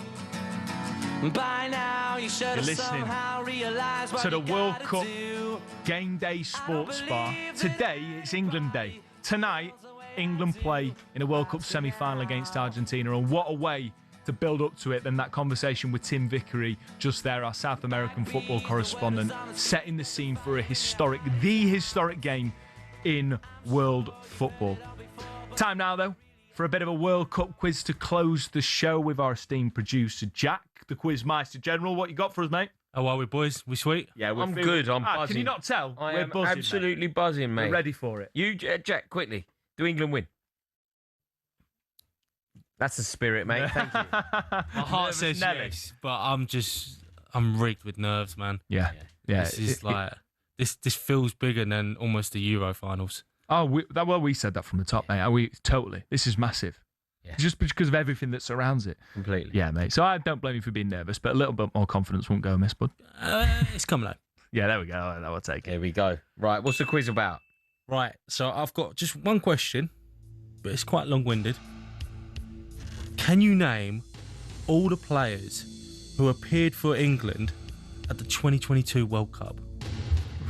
Every player that played for England at the 22 World Cup. Yep. Okay, we should smash through this, right? Okay. So we're just naming them and you're going to tick them off. Yeah. Okay, fine, right. I'm sorry, 22. 22. Qatar. And how many players? Yeah, we just named them. Yeah, just Do you name know how many there are in total? Yeah, I've got a list here. Okay, right, let's go. Okay, Jordan Henderson. Jordan Pickford. We got to slow it down. Yeah, you got to lock them in. Yeah, okay, no. All right, we're going to lock in Jordan Henderson. That's correct. And Jordan Pickford. That is also correct. Okay, let's lock. Wait, where are the noises? There we go. No, we need two. There we go. We've got two right. There we go. Right, we've got two right. Okay, let's keep going. Declan Rice. Yes. Lock it in. That's correct. Let's lock in Marcus Rashford. That's correct. It is. Let's lock in Harry Kane. That is correct. Let's also lock in Mason Mount. That is also correct. 100%. 100%. He won the penalty against France. Of course he did. Let's lock in Jude Bellingham. That is correct. I haven't thought this through, have I? No. We'll get stuck. Let's hit Kyle Walker, please. Yep. Centre halves. Harry Maguire. Yep. John Stones. Yep. Left back Kieran Trippier. Trippier, yeah. Yep. So who played midfield? Central midfield was Rice, Henderson. Who else would have been there? Who else? Jude Bellingham. We've said We've done it. Okay, up front was Rashford on one side, Harry Kane through the middle. Bukayo Saka, please. Yep. Ollie Watkins, please. That's the wrong answer. Ollie. Okay, Ivan I'm Toney. thinking of Euro. Ivan Toney, please. That is the wrong answer. Whoa, how many misses do we get? Oh, I know. Hang on a minute. Phil Foden, please. That's the correct answer. Thank you. Sorry, I'm getting confused here. So who? I mean, you've hit the post twice here, boys. So we've got one more. Well, yeah, you got a bit. Okay, we'll have. As long as we get to the right Wait, number. let's think of strikers. Let's work together on this. So it's not Tony. And it's not Watkins. Okay, so it would have been maybe Welbeck didn't go either. Who went? Who went up front? Kane. 810 37172. Kane. Who else were the centre forward options? It wasn't Welbeck. It wasn't Tony. It wasn't Watkins. Should we circle back from the strikers? Let's just go. So far, we've got 13 players. 13. So we need. Who would have been a centre back that didn't play? So because we've got Maguire and Oh, Reece James. Reece James would have gone. Lock it in. He didn't go. Whoa. He got injured just before the tournament. Ben White went, didn't he? And then he. And then he came home. Yeah, and then. But wait, did he play? But he was in the squad. No. What? I'm looking for players. Minutes. Oh, okay. Mate, I was in Qatar. I went to a fair few England games. Why am I so bad at this? We battered Wales. Who scored against Wales? We battered Iran. You've already named both goals. We battered Iran. Who else scored? Jack Grealish scored. Jack Grealish is correct. Yes. See, I'm struggling here. 14. We've got Foden. We've got 14. We've got Rice, Rashford, Kane, Pickford. Who's another goalkeeper that would have gone? Dean. No, but he didn't play. Nobody else. So it's only players that played. Played, yeah. Who on earth was scoring? If Kane wasn't up front, who was? But did they play? We've spoken about Mount. Well, Kane wasn't fit all the time, so he might have come off. Or did he just run him into the ground? Think about the games that we battered Senegal. Who scored against Senegal? Oh, Jordan Henderson. Who we've got? Okay. You've got it. We battered Senegal 3-0. Who and this is very difficult. If you want to text in and help us out, 810 8903717223344, please do. Sounds like I'm in you've hit struggle 6. sounds like I've hit you've a hit wall. The wall. How many have we got to get to? You need. We've got 1, 14. 2, 3. Just got a text in. Heskey. 4, 5, 6. 7. This is appalling. Give us a position that we've missed. Let us zone in on a position. Right back. Okay, so we've got Ben White, Kyle Walker, but did Ben White feature? That's the key. I don't think maybe he did. Who else is another right back we have? Oh, Trent. Alexander Surely Arnold. Trent. Lock it in. Trent's in. There we go. give us another position. Was Calvin Phillips in the World Cup, or was he? Nah, that was dropped by then. It was only after Italy finally was gone, wasn't he? Hang on. So in 2022, Liverpool was strong side. Who were the English players playing for Liverpool? Henderson, Alexander-Arnold, James Milner. Nah. He would have gone. Man City, Jack Grealish. Did Jamie Vardy go? No. What about Eric Dyer? No, that's 2016. Was Callum Wilson in that World Cup squad as a striker? Callum Wilson was. You looking it in? Yeah. We're locking it in. He was the one that squared it to Grealish, through on goal. Yeah. Callum Wilson, there we go. I didn't think you'd get him. Yeah. Jake, there's a few ones where I'm surprised you haven't got him. This player Did Luke Shaw go? Yes, great Luke shout. Shaw. That's definitely I one. feel like someone's spoken in your ear there. No, nobody. You're looking at the gallery, celebrating. Nobody. I don't know, mate. I'm just celebrating. Nobody said a word. No, I feel like that needs to go Luke to Shaw. VAR. No, I'll give you my word. I'll give you a promise.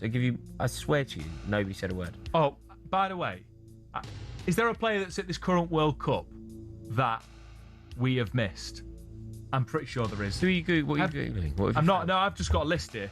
This is just a list, so we know Okay. what we've got. I'm an organised bloke. I don't think we've said Marcus Rashford. No, I said that. I said that early because he scored. Yeah, you said Rashford. Yeah, he scored against Iran. I did all the goals. Oh my gosh, just got one. It just comes to my mind. Raheem Sterling. Yeah. Lock it in. Sterling. Yeah, he's in. Raheem Sterling. Sterling Jules. Okay, we're doing quite well now. How many have we got? We've got 18. Oh, mate, we're flying. I think that might be it, you know. Yeah, we smashed it. I'll go for him. Rice, Rashford, Kane, Pickford, Henderson, Mount, Bellingham, Walker, Maguire, Stones, Trips, Saka, Foden, Grealish, Trent, Callum Wilson, Luke Shaw, Raheem Sterling. No, you're missing one. One? What position? I'm not giving it away, mate. You'll get it. So it's a goalkeeper. It has to. No, but he wouldn't have played. The goalkeeper wouldn't have played. It would have been Pickford the whole time. No, but when you said if the position just totally gives it away. Has this player played for Rory's Chelsea? No. I was thinking, nah, it wasn't. It wasn't Chilwell, if that's who you're thinking of. Who is it? We give up. Give us a clue. Give us a clue. Midfielder. Central midfielder. Yeah. It's not Conor Gallagher because he plays for Chelsea. He's played for Chelsea. Yeah, he was there, but he didn't play a single minute.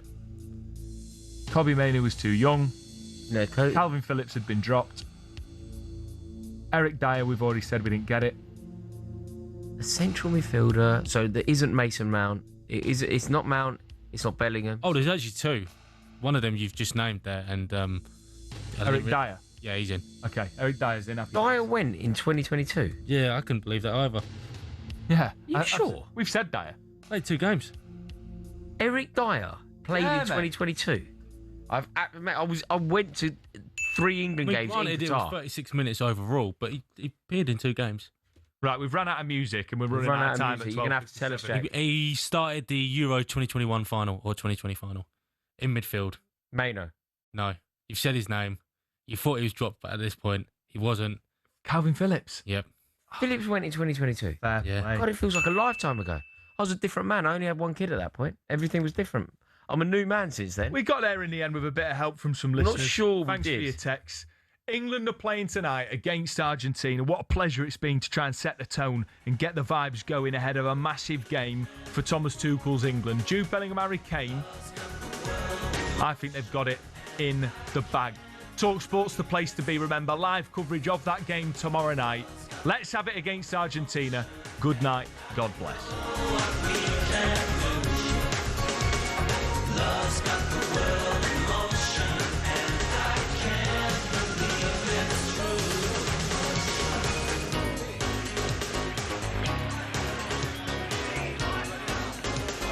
Win 26 grand in your hand, courtesy of talkSPORT Win.